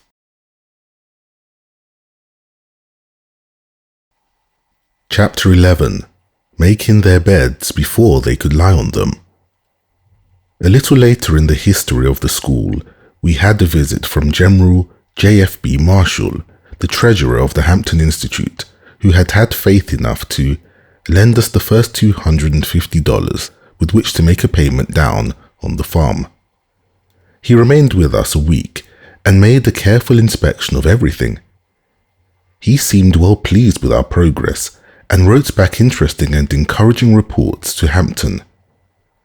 A little later, Miss Mary F. Mackey, the teacher who had given me the sweeping examination when I entered Hampton, came to see us, and still later, General Armstrong himself came. At the time of the visit of these Hampton friends, the number of teachers at Tuskegee had increased considerably, and most of the new teachers were graduates of the Hampton Institute. We gave our Hampton friends, especially General Armstrong, a cordial welcome. They were all surprised and pleased at the rapid progress that the school had made within so short a time. The colored people from miles around came to the school to get a look at General Armstrong, about whom they had heard so much. The general was not only welcomed by the members of my own race, but by the southern white people as well. This first visit which General Armstrong made to Tuskegee gave me an opportunity to get an insight into his character, such as I had not had before. I referred to his interest in the southern white people. Before this, I had had the thought that General Armstrong, having fought the southern white man, rather cherished a feeling of bitterness toward the white South, and was interested in helping only the colored man there. But this visit convinced me that I did not know the greatness and the generosity of the man. I soon learned by his visits to the southern white people and from his conversations with them that he was as anxious about the prosperity and the happiness of the white race as the black. He cherished no bitterness against the South and was happy when an opportunity offered for manifesting his sympathy. In all my acquaintance with General Armstrong, I never heard him speak, in public or in private, a single bitter word against the white man in the South. From his example in this respect, I learned the lesson that the great men cultivate love, and that only little men cherish a spirit of hatred. I learned that assistance given to the weak makes the one who gives it strong, and that oppression of the unfortunate makes one weak. It is now long ago that I learned this lesson from General Armstrong, and resolved that I would permit no man, no matter what his color might be, to narrow and degrade my soul by making me hate him. With God's help, I believe that I have completely rid myself of any ill feeling toward the southern white man for any wrong that he may have inflicted upon my race. I am made to feel just as happy now when I am rendering service to southern white men as when the service is rendered to a member of my own race.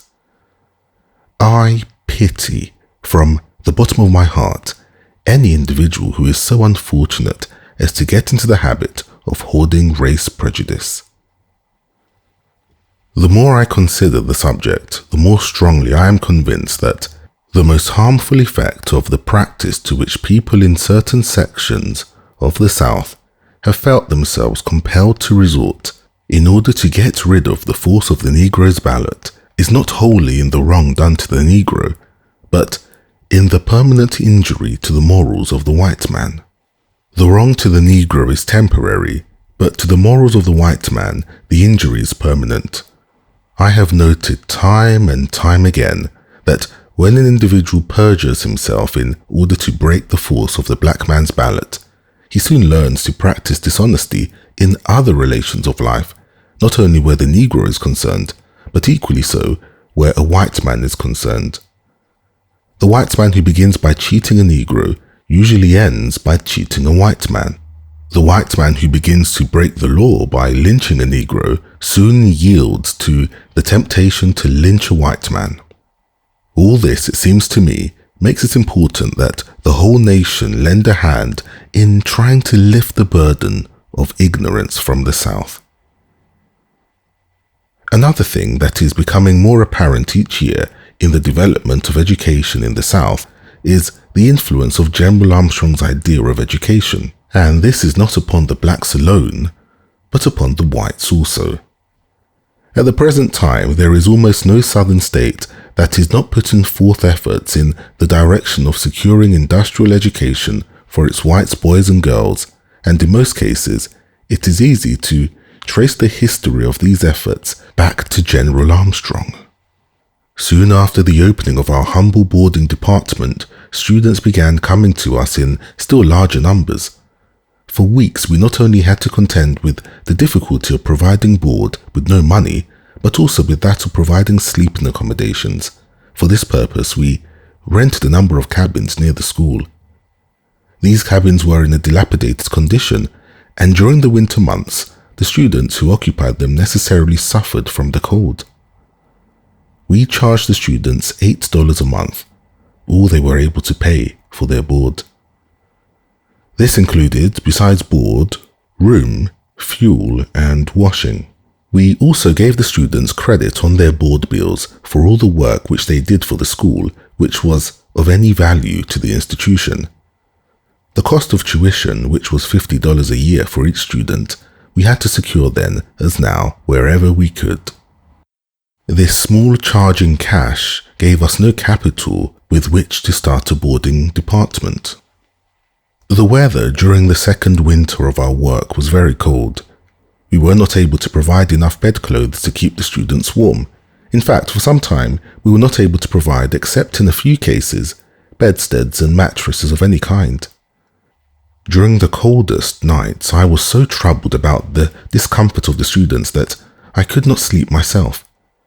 I recall that on several occasions, I went in the middle of the night to the shanties occupied by the young men for the purpose of confronting them. Often, I found some of them sitting huddled around a fire with the one blanket which we had been able to provide wrapped around them, trying in this way to keep warm.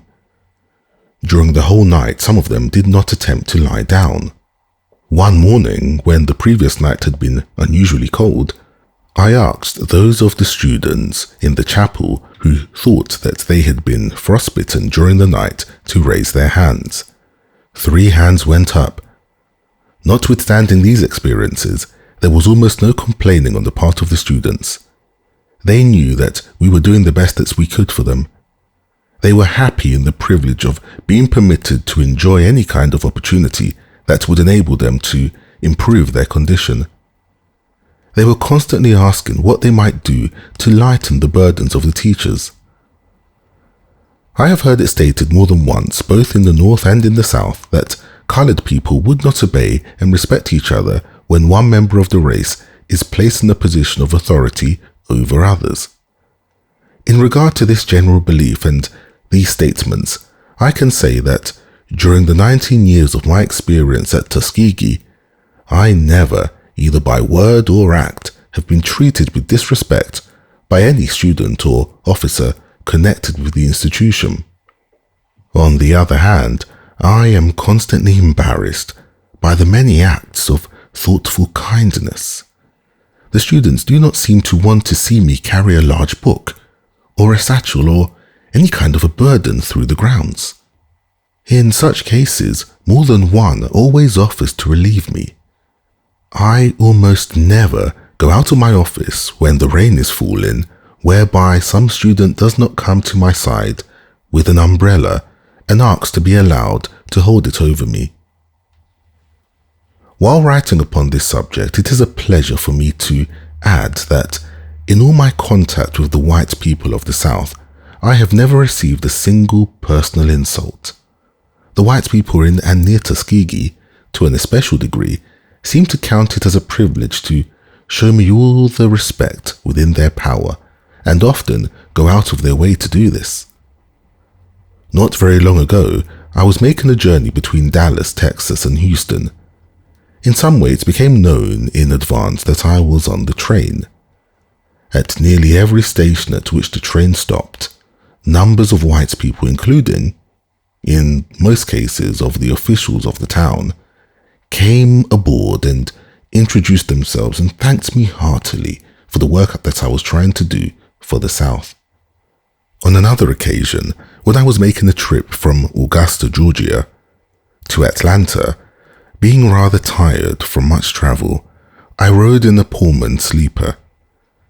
When I went to the car, I found there 2 ladies from Boston whom I knew well.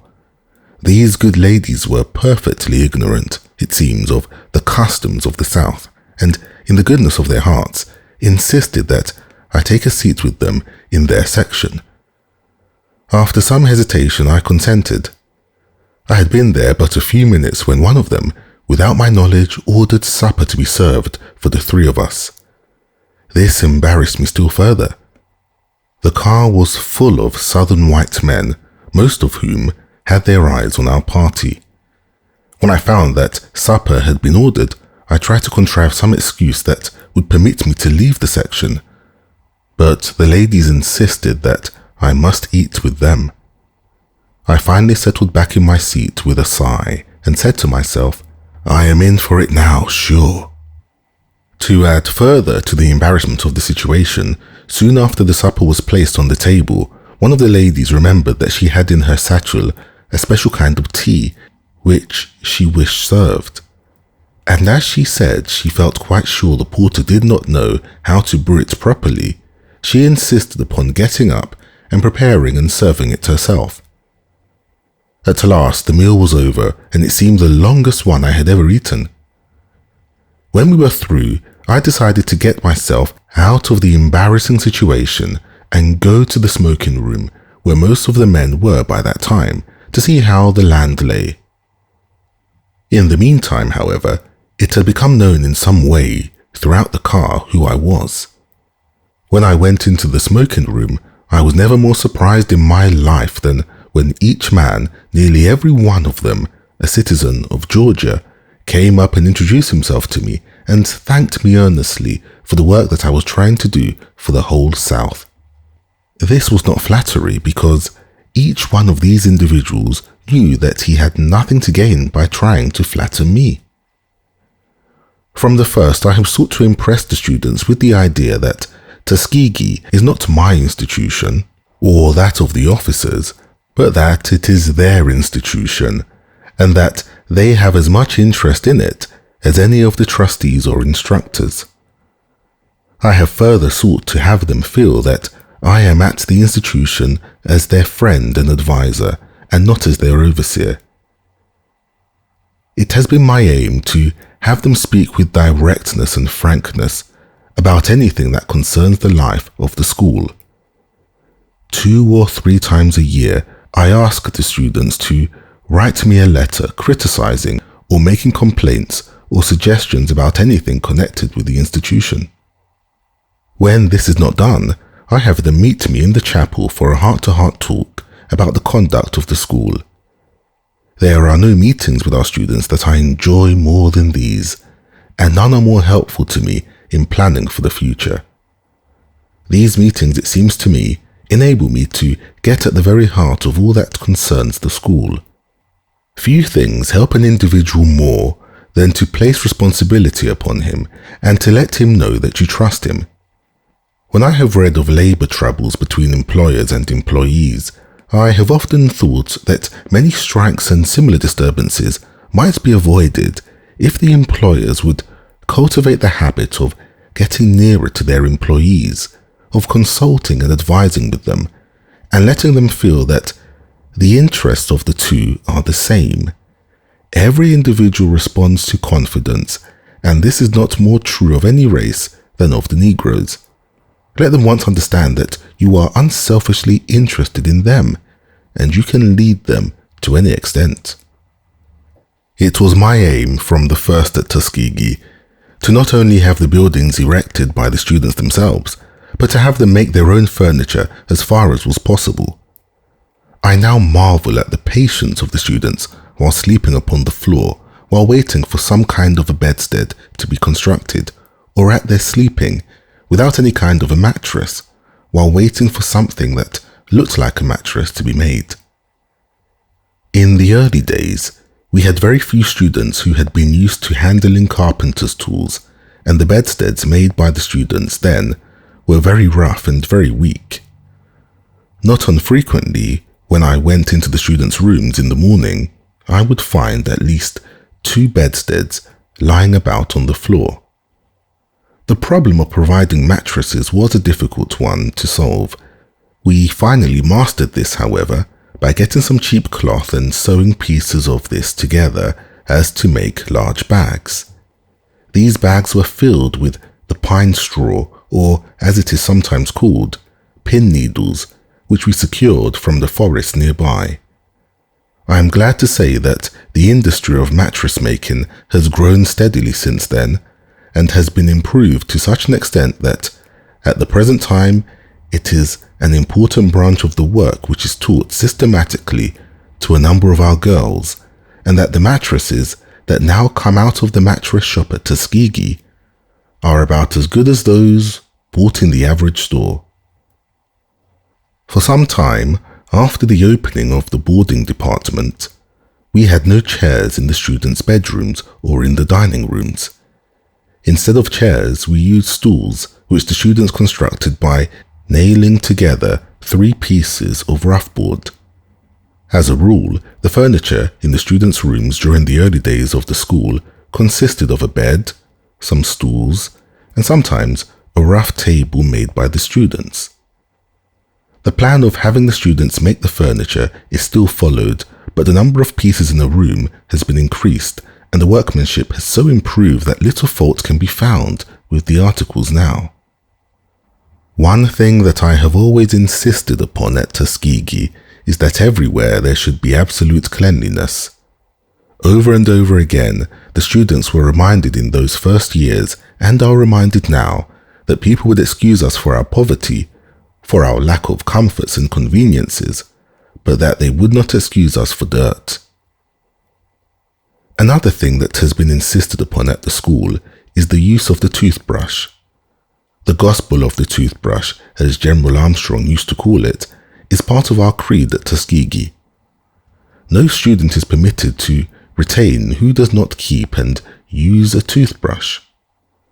Several times in recent years, students have come to us who brought with them almost no other article except a toothbrush. They had heard from the lips of other students about our insisting upon the use of this, and so, to make a good impression, they brought at least a toothbrush with them. I remember that one morning, not long ago, I went with the lady principal on her usual morning tour of inspection of the girls' rooms. We found one room that contained 3 girls who had recently arrived at the school. When I asked them if they had toothbrushes, one of the girls replied, pointing to a brush, "Yes, sir, that is our brush. We bought it together yesterday." It did not take them long to learn a different lesson. It has been interesting to note the effect that the use of the toothbrush has had in bringing about a higher degree of civilization among the students.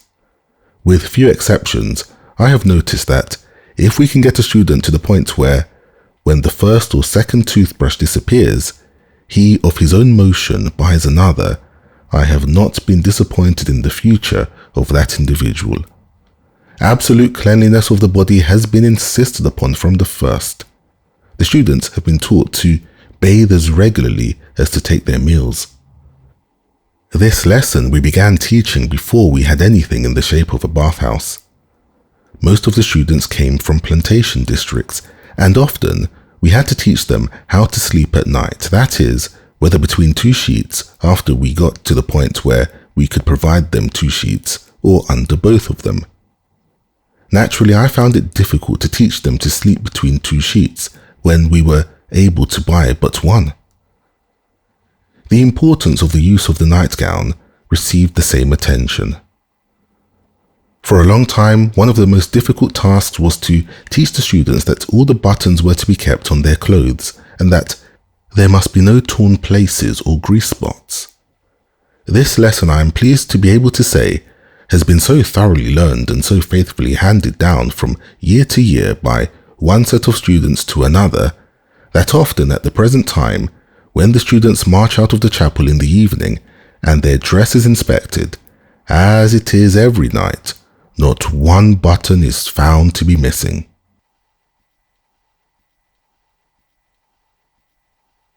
Chapter 12.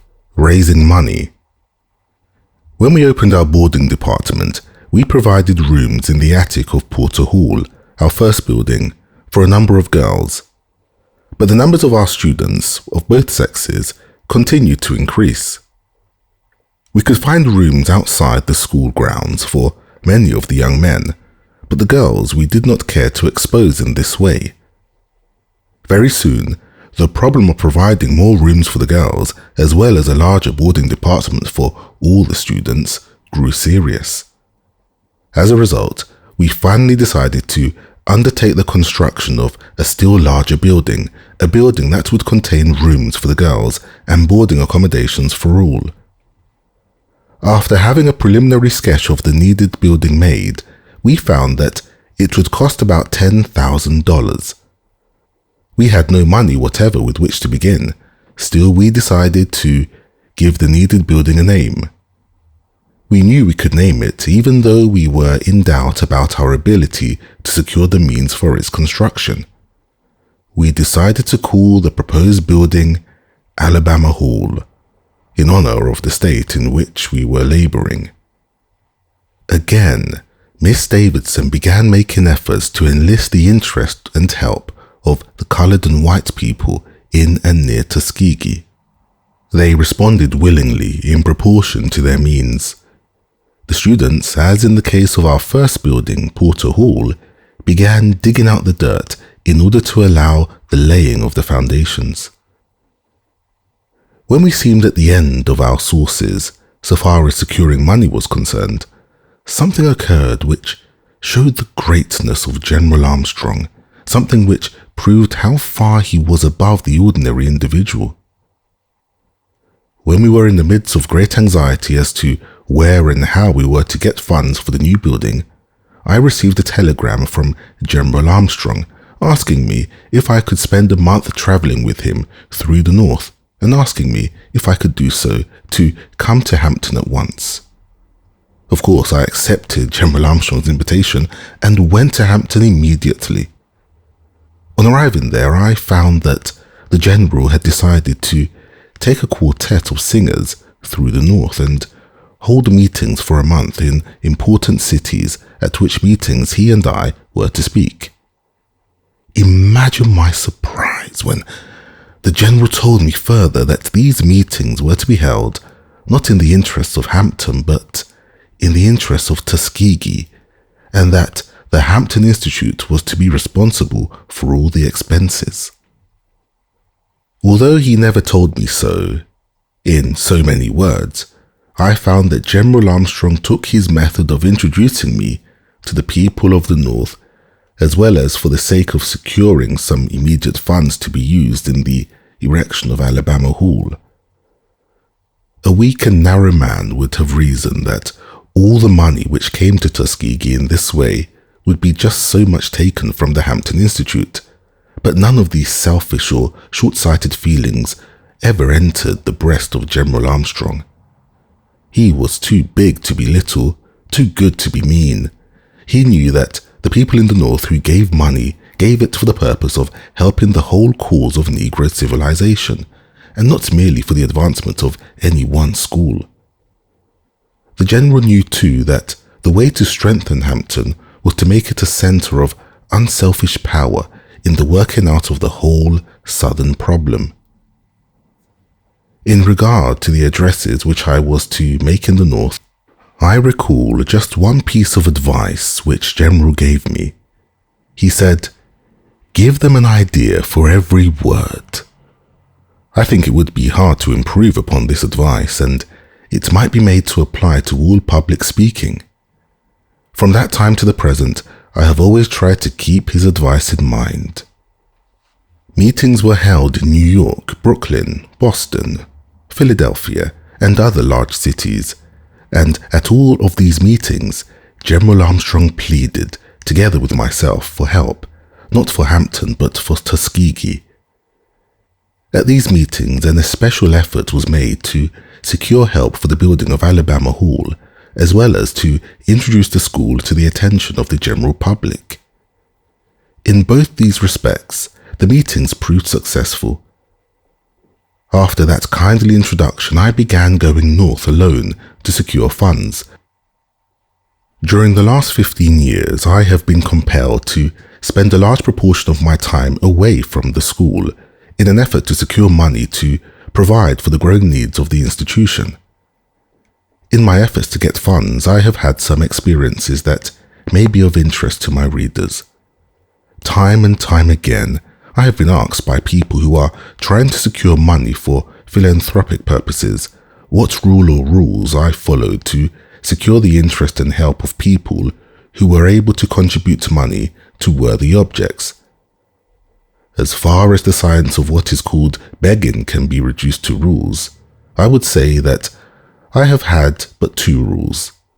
First, always to do my whole duty regarding making our work known to individuals and organizations, and second, not to worry about the results. This second rule has been the hardest for me to live up to. When bills are on the eve of falling due, with not $1 in hand with which to meet them, it is pretty difficult to learn not to worry. Although I think I am learning more and more each year that all worry simply consumes, and to no purpose, just so much physical and mental strength that otherwise be given to effective work.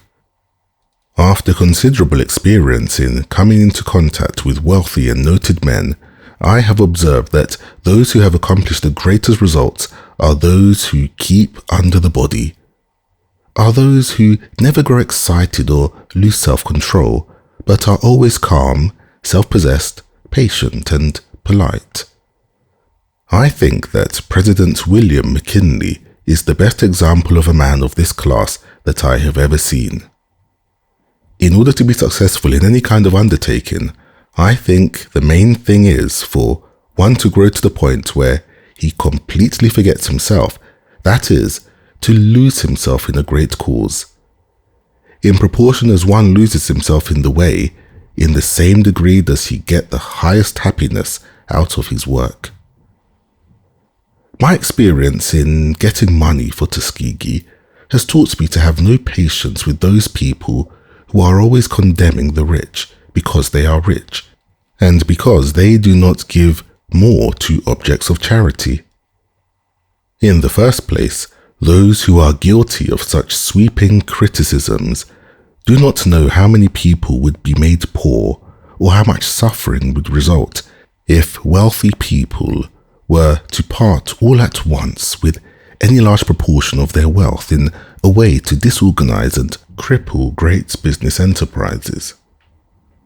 Then very few persons have any idea of the large number of applications for help that rich people are constantly being flooded with.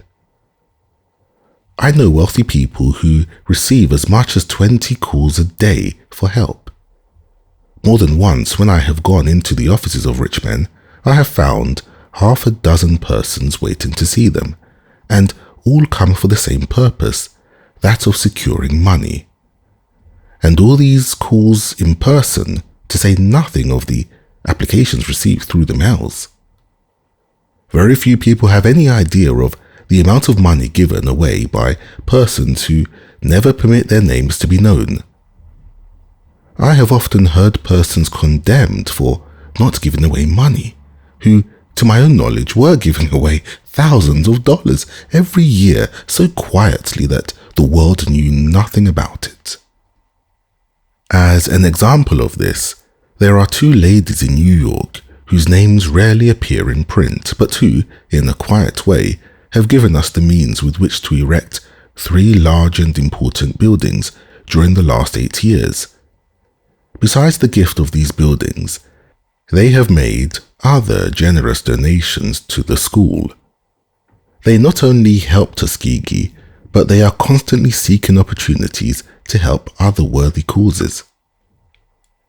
Although it has been my privilege to be the medium through which a good many $100,000 have been received for the work at Tuskegee, I have always avoided what the world calls begging.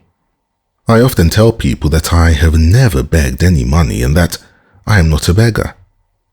My experience and observation have convinced me that persistent asking outright for money from the rich does not, as a rule, secure help. I have usually proceeded on to the principle that persons who possess sense enough to earn money have sense enough to know how to give it away, and that the mere making known of the facts regarding Tuskegee, and especially the facts regarding the work of the graduates, has been more effective than outright begging. I think that the presentation of facts on a high, dignified plane is all the begging that most rich people care for. While the work of going from door to door and from office to office is hard, disagreeable, and costly in bodily strength, yet it has some compensations. Such work gives one a rare opportunity to study human nature. It also has its compensations in giving one an opportunity to meet some of the best people in the world. To be more correct, I think I should say the best people in the world. When one takes a broad survey of the country, he will find that the most useful and influential people in it are those who take the deepest interest in institutions that exist for the purpose of making the world better. At one time, when I was in Boston, I called at the door of a rather wealthy lady and was admitted to the vestibule and sent up my card. While I was waiting for an answer, her husband came in and asked me in the most abrupt manner what I wanted. When I tried to explain the object of my call, he became still more ungentlemanly in his words and manner, and finally grew so excited that I left the house without waiting for a reply from the lady. A few blocks from that house, I called to see a gentleman who received me in the most cordial manner. He wrote me his check for a generous sum, and then, before I had had an opportunity to thank him, said, "I am so grateful to you, Mr. Washington, for giving me the opportunity to help a good cause. It is a privilege to have a share in it. We in Boston are constantly indebted to you for doing our work." My experience in securing money convinces me that the first type of man is growing more rare all the time, and that the latter type is increasing. That is, that more and more rich people are coming to regard men and women who apply them for help for worthy objects, not as beggars, but as agents for doing their work. In the city of Boston, I have rarely called upon an individual for funds that I have not been thanked for calling, usually before I could get an opportunity to thank the donor for the money. In that city, the donors seem to feel, in a large degree, that an honor is being conferred upon them in their being permitted to give. Nowhere else have I met with, in so large a measure, this fine and Christ-like spirit as in the city of Boston, although there are many notable instances of it outside the city. I repeat my belief that the world is growing in the direction of giving. I repeat that the main rule by which I have been guided in collecting money is to do my full duty in regard to giving people who have money an opportunity for help. In the early years of the Tuskegee school, I walked the streets or travelled country roads in the north for days and days without receiving $1. Often, as it happened, when during the week I had been disappointed in not getting a cent from the very individuals from whom I most expected help, and when I was almost broken down and discouraged, that generous help has come from someone who I had little idea would give at all. I recall that on one occasion I obtained information that led me to believe that a gentleman who lived about 2 miles out in the country from Stamford, Connecticut, might become interested in our efforts at Tuskegee if our conditions and needs were presented to him. On an unusually cold and stormy day, I walked the 2 miles to see him.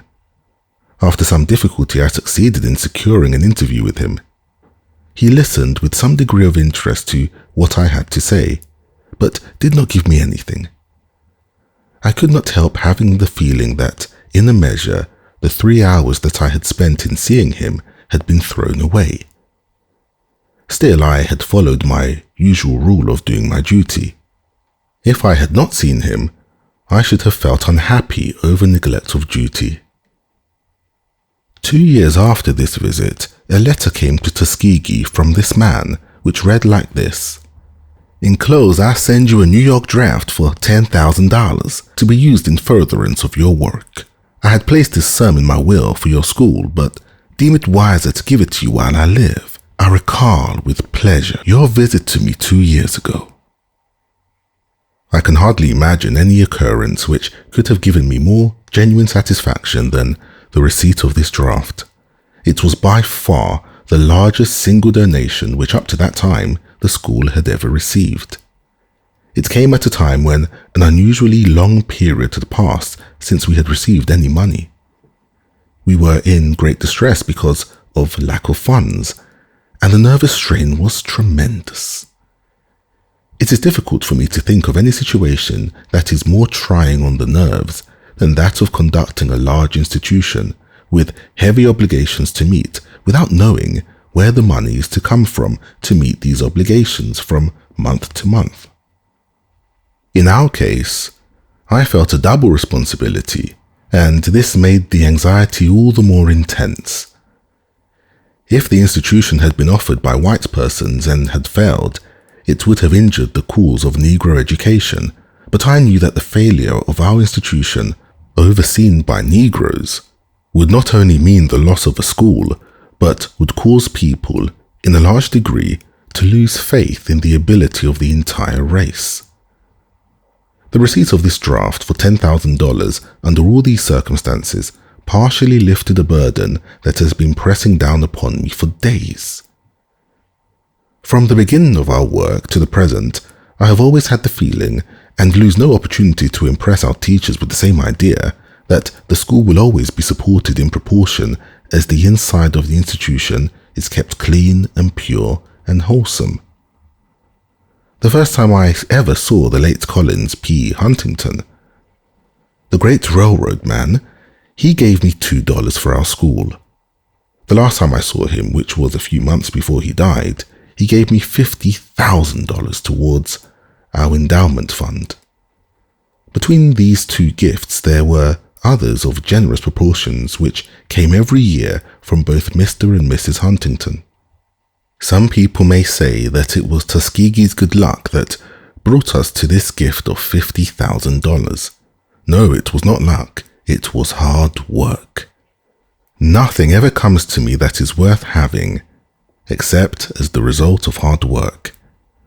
When Mr. Huntington gave me the first $2, I did not blame him for not giving me more, but made up my mind that I was going to convince him by tangible results that we were worthy of larger gifts.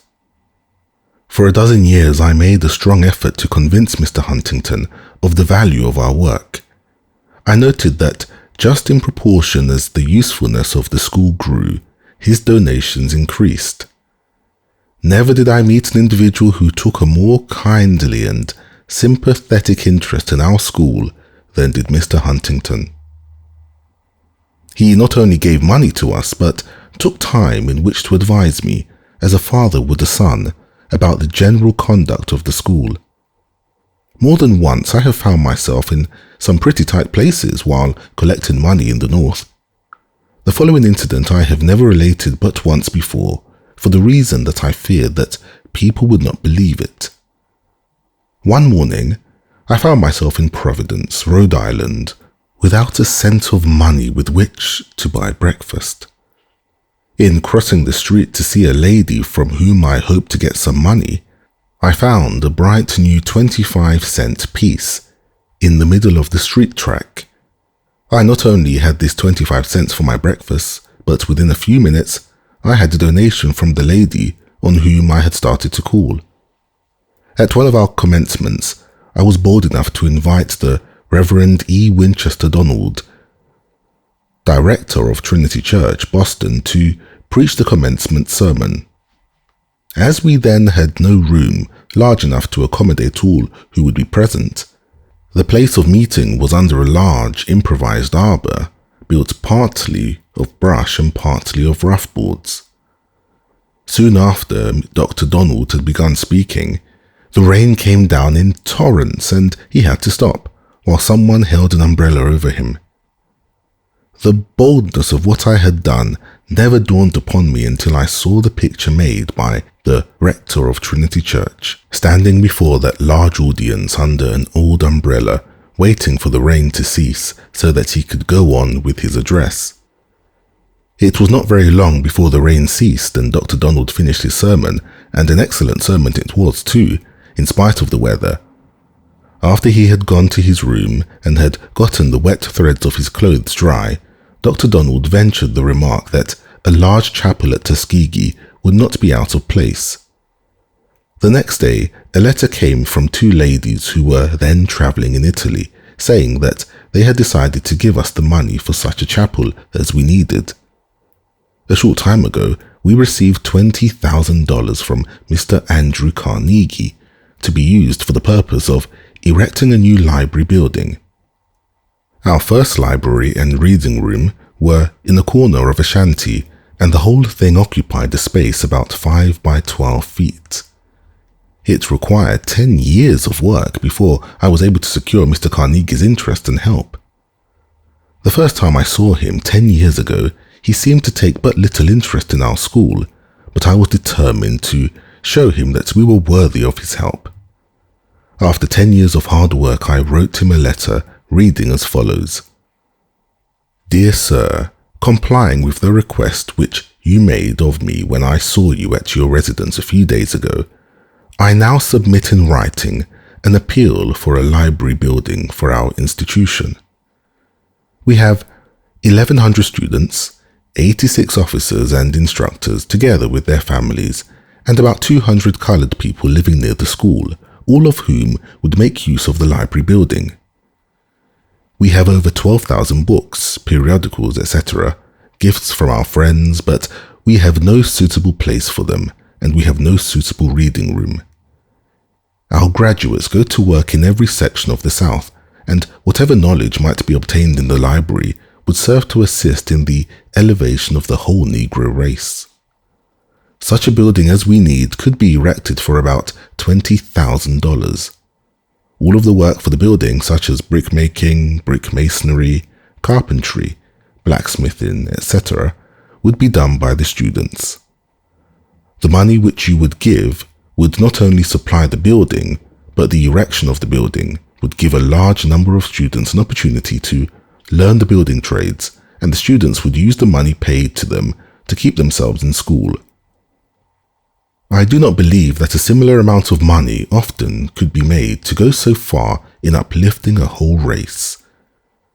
If you wish further information, I shall be glad to furnish it. Yours truly, Booker T. Washington, Principal. The next mail brought back the following reply: I will be very glad to pay the bills for the library building as they are incurred, to the extent of $20,000, and I am glad of this opportunity to show the interest I have in your noble work. I have found that strict business methods go a long way in securing the interest of rich people. It has been my constant aim at Tuskegee to carry out in our financial and other operations such business methods as would be approved by any New York banking house. I have spoken of several large gifts to the school, but by far the greater proportion of the money that has built up the institution has come in the form of small donations from persons of moderate means. it is upon these small gifts, which carry with them the interest of hundreds of donors, that any philanthropic work must depend largely for its support. In my efforts to get money, I have often been surprised at the patience and deep interest of the ministers, who are besieged on every hand and at all hours of the day for help. If no other consideration had convinced me of the value of the Christian life, the Christ-like work which the Church of all denominations in America has done during the last 35 years for the elevation of the black man would have made me a Christian. In a large degree, it has been the pennies, the nickels, and the dimes which have come from the Sunday schools, the Christian Endeavor societies, and the missionary societies, as well as from the church proper, that have helped to elevate the Negro at so rapid a rate. This, speaking of small gifts, reminds me to say that very few Tuskegee graduates fail to send us an annual contribution. These contributions range from 25 cents up to $10. Soon after beginning our third year's work, we were surprised to receive money from 3 special sources, and up to the present time, we have continued to receive help from them. First, the state legislature of Alabama increased its annual appropriation from $2,000 to $3,000. I might add that still later it increased this sum to $4,500 a year. The effort to secure this increase was led by the Honorable M.F. Foster, the member of the legislature from Tuskegee.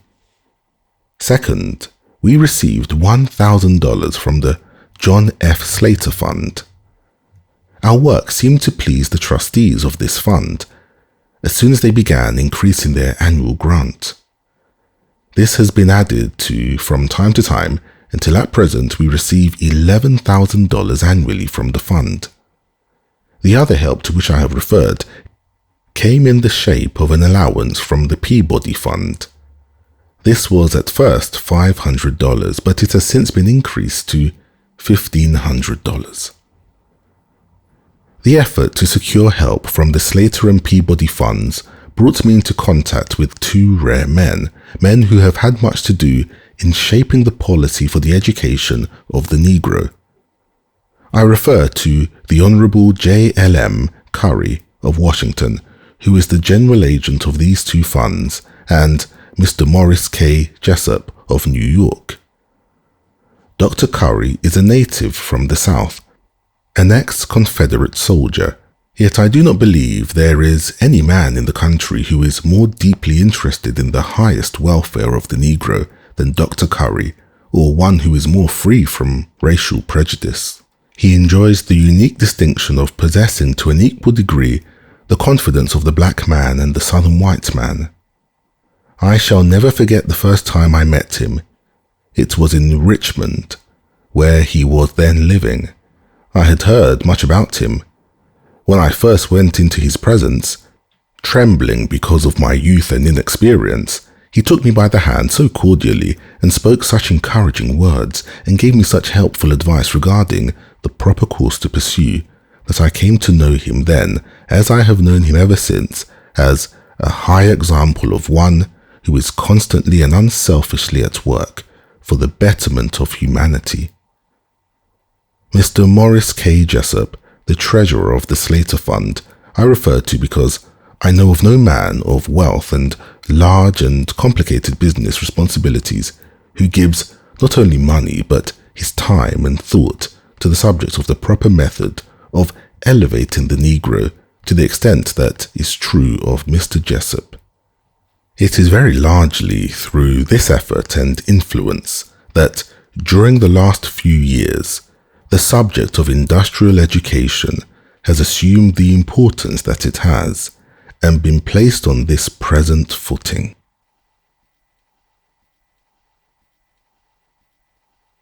Chapter 13.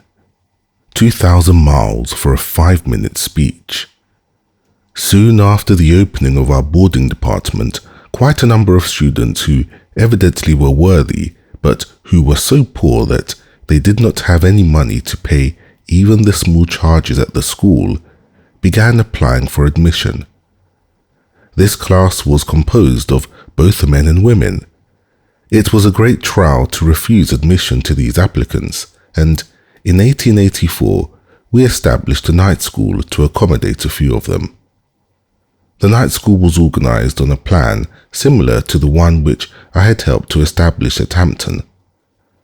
At first it was composed of about a dozen students. They were admitted to the night school only when they had no money with which to pay any part of their board in the regular day school. It was further required that they must work for 10 hours during the day at some trade or industry and study academic branches for 2 hours during the evening. This was the requirement for the first 1 or 2 years of their stay.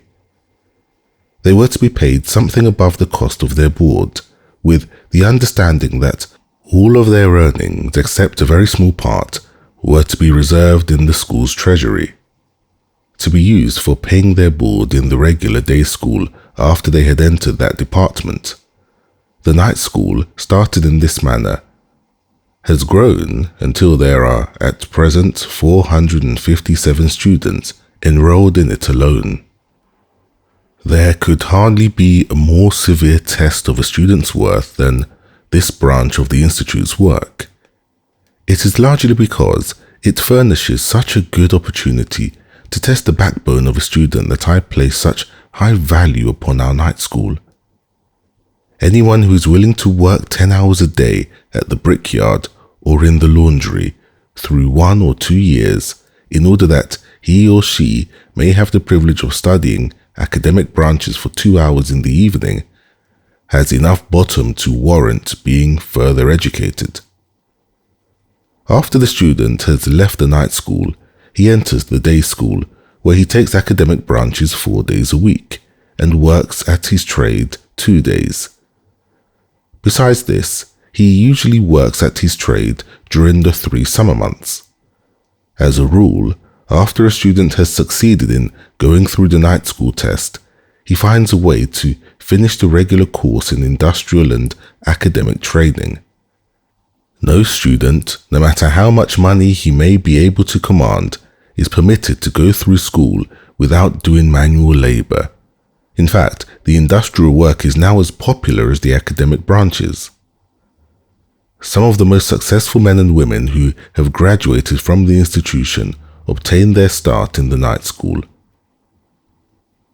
While a great deal of stress is laid upon the industrial side of the work at Tuskegee, we do not neglect or overlook in any degree the religious and spiritual side.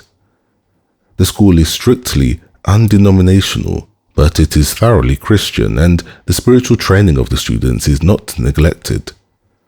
Our preaching service, prayer meeting, Sunday school, Christian Endeavor Society, Young Men's Christian Association, and various missionary organizations testify to this.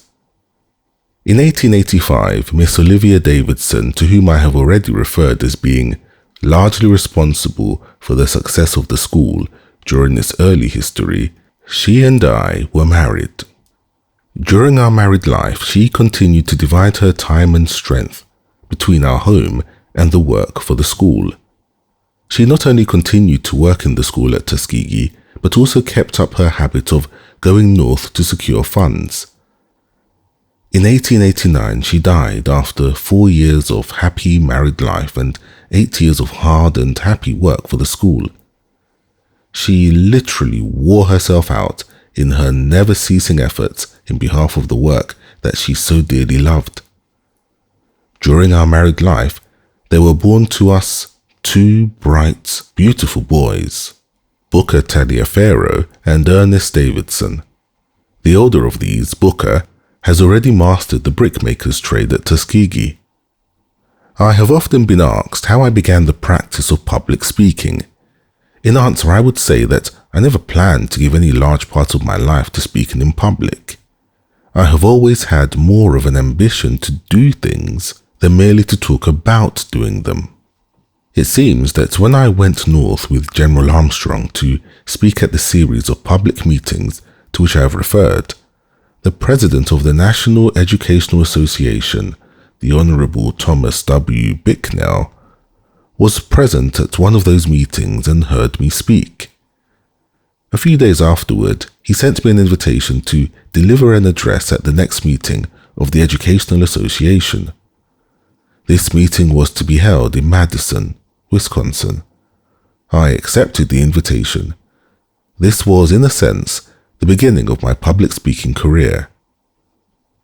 On the evening that I spoke before the association, there must have been not far from 4,000 persons present. Without my knowing it, there were a large number of people present from Alabama, and some from the town of Tuskegee. These white people afterward frankly told me that they went to this meeting expecting to hear the South roundly abused, but were pleasantly surprised to find that there was no word of abuse in my address. On the contrary, the South was given credit for all the praiseworthy things that it had done. A white lady who was teacher in a college in Tuskegee wrote back to the local paper that she was gratified as well as surprised to note the credit which I gave the white people of Tuskegee for their help in getting the school started. This address at Madison was the first that I had delivered that in any large measure dealt with the general problem of the races. Those who heard it seemed to be pleased with what I had said and with the general position that I took. When I first came to Tuskegee, I determined that I would make it my home, that I would take as much pride in the right actions of the people of the town as any white man could do, and that I would, at the same time, deplore the wrongdoing of the people as much as any white man. I determined never to say anything in the public address in the North that I would not be willing to say in the South.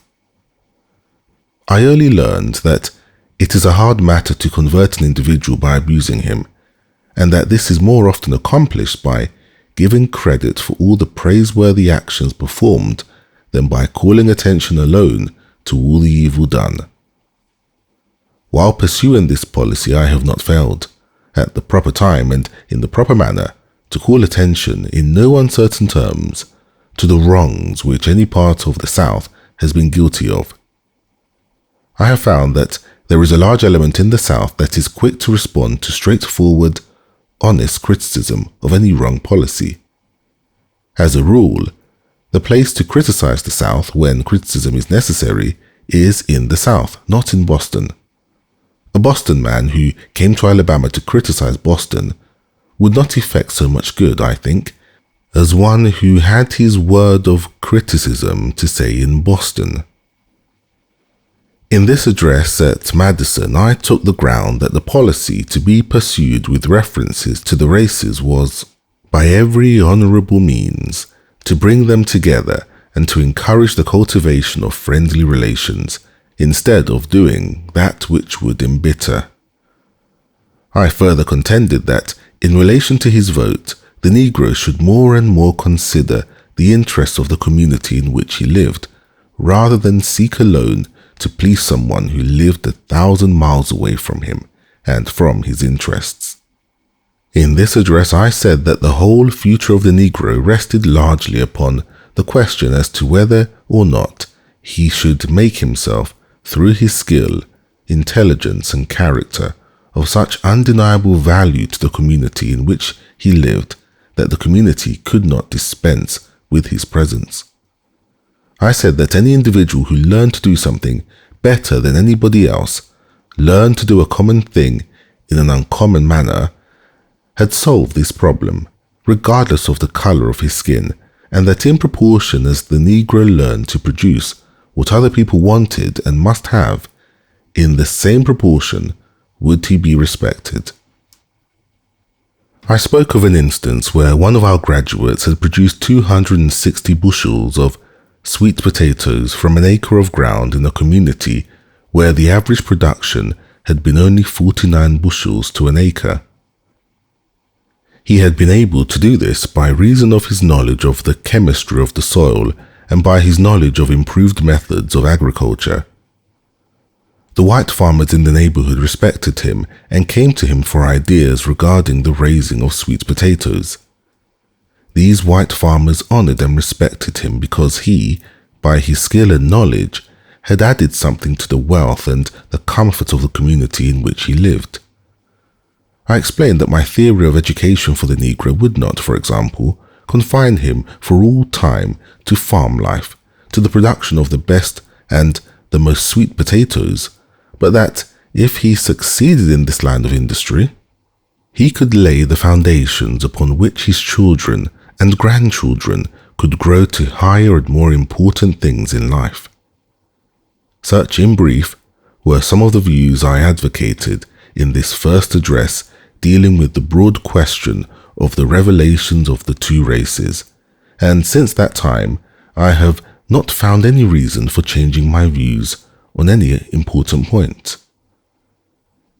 In my early life, I used to cherish a feeling of ill will toward anyone who spoke in bitter terms against the Negro, or who advocated measures that tended to oppress the black man or take from him opportunities for growth in the most complete manner. Now, whenever I hear anyone advocating measures that are meant to curtail the development of another, I pity the individual who would do this. I know that the one who makes this mistake does so because of his own lack of opportunity for the highest kind of growth. I pity him because I know that he is trying to stop the progress of the world, and because I know that in time, the development and the ceaseless advance of humanity will make him ashamed of his weak and narrow position. One might as well try to stop the progress of a mighty railroad train by throwing his body across the track as to try to stop the growth of the world in the direction of giving mankind more intelligence, more culture, more skill, more liberty, and in the direction of extending more sympathy and more brotherly kindness. The address which I delivered at Madison before the National Education Association gave me a rather wide introduction to the North, and soon after that, opportunities began offering themselves for me to address audiences there. I was anxious, however, that the way might also be opened for me to speak directly to a representative Southern white audience. A partial opportunity of this kind, one that seemed to me might serve as an entering wedge, presented itself in 1893, when the International Meeting of Christian Workers was held at Atlanta, Georgia. When this invitation came to me, I had engagements in Boston that seemed to make it impossible for me to speak in Atlanta. Still, after looking over my list of dates and places carefully, I found that I could take a train from Boston that would get me into Atlanta about 30 minutes before my address was to be delivered, and that I could remain in that city before taking another train for Boston. My invitation to speak in Atlanta stipulated that I was to confine my address to 5 minutes. The question then was whether or not I could put enough into a 5-minute address to make it worthwhile for me to make such a trip. I knew that the audiences would be largely composed of the most influential class of white men and women, and that it would be a rare opportunity for me to let them know what we were trying to do at Tuskegee, as well as to speak to them about the relations of the races. So I decided to make the trip. I spoke for 5 minutes to an audience of 2,000 people, composed mostly of Southern and Northern whites. What I said seemed to be received with favor and enthusiasm. The Atlanta papers of the next day commented in friendly terms on my address, and a good deal was said about it in different parts of the country. I felt that I had in some degree accomplished my object, that of getting a hearing from the dominant class of the South. The demands made upon me for public addresses continued to increase, coming in about equal numbers from my own people and from Northern whites. I gave as much time to these addresses as I could spare from the immediate work at Tuskegee. Most of the addresses in the North were made of the direct purpose of getting funds with which to support the school. Those delivered before the coloured people had for their main object the impressing upon them the importance of industrial and technical education in addition to academic and religious training.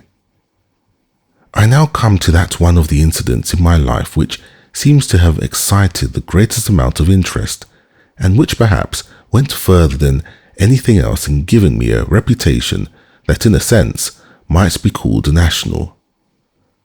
I refer to the address which I delivered at the opening of the Atlanta Cotton States and International Exposition at Atlanta, Georgia, September 18th, 1895. So much has been said and written about this incident, and so many questions have been asked me concerning the address, that perhaps I may be excused for taking up the matter with some detail. The 5-minute address in Atlanta, which I came from Boston to deliver, was possibly the prime cause for an opportunity being given me to make the second address there. In the spring of 1895, I received a telegram from prominent citizens in Atlanta asking me to accompany a committee from that city to Washington for the purpose of appearing before a committee of Congress in the interest of securing government help for the exposition. The committee was composed of about 25 of the most prominent and most influential white men of Georgia. All the members of this committee were white men except Bishop Grant, Bishop Gaines, and myself. The mayor and several other city and state officials spoke before the committee. They were followed by the 2 colored bishops. My name was the last on the list of speakers. I had never before appeared before such a committee, nor had I ever delivered any address in the capital of the nation. I had many misgivings as to what I ought to say and as to the impression that my address would make.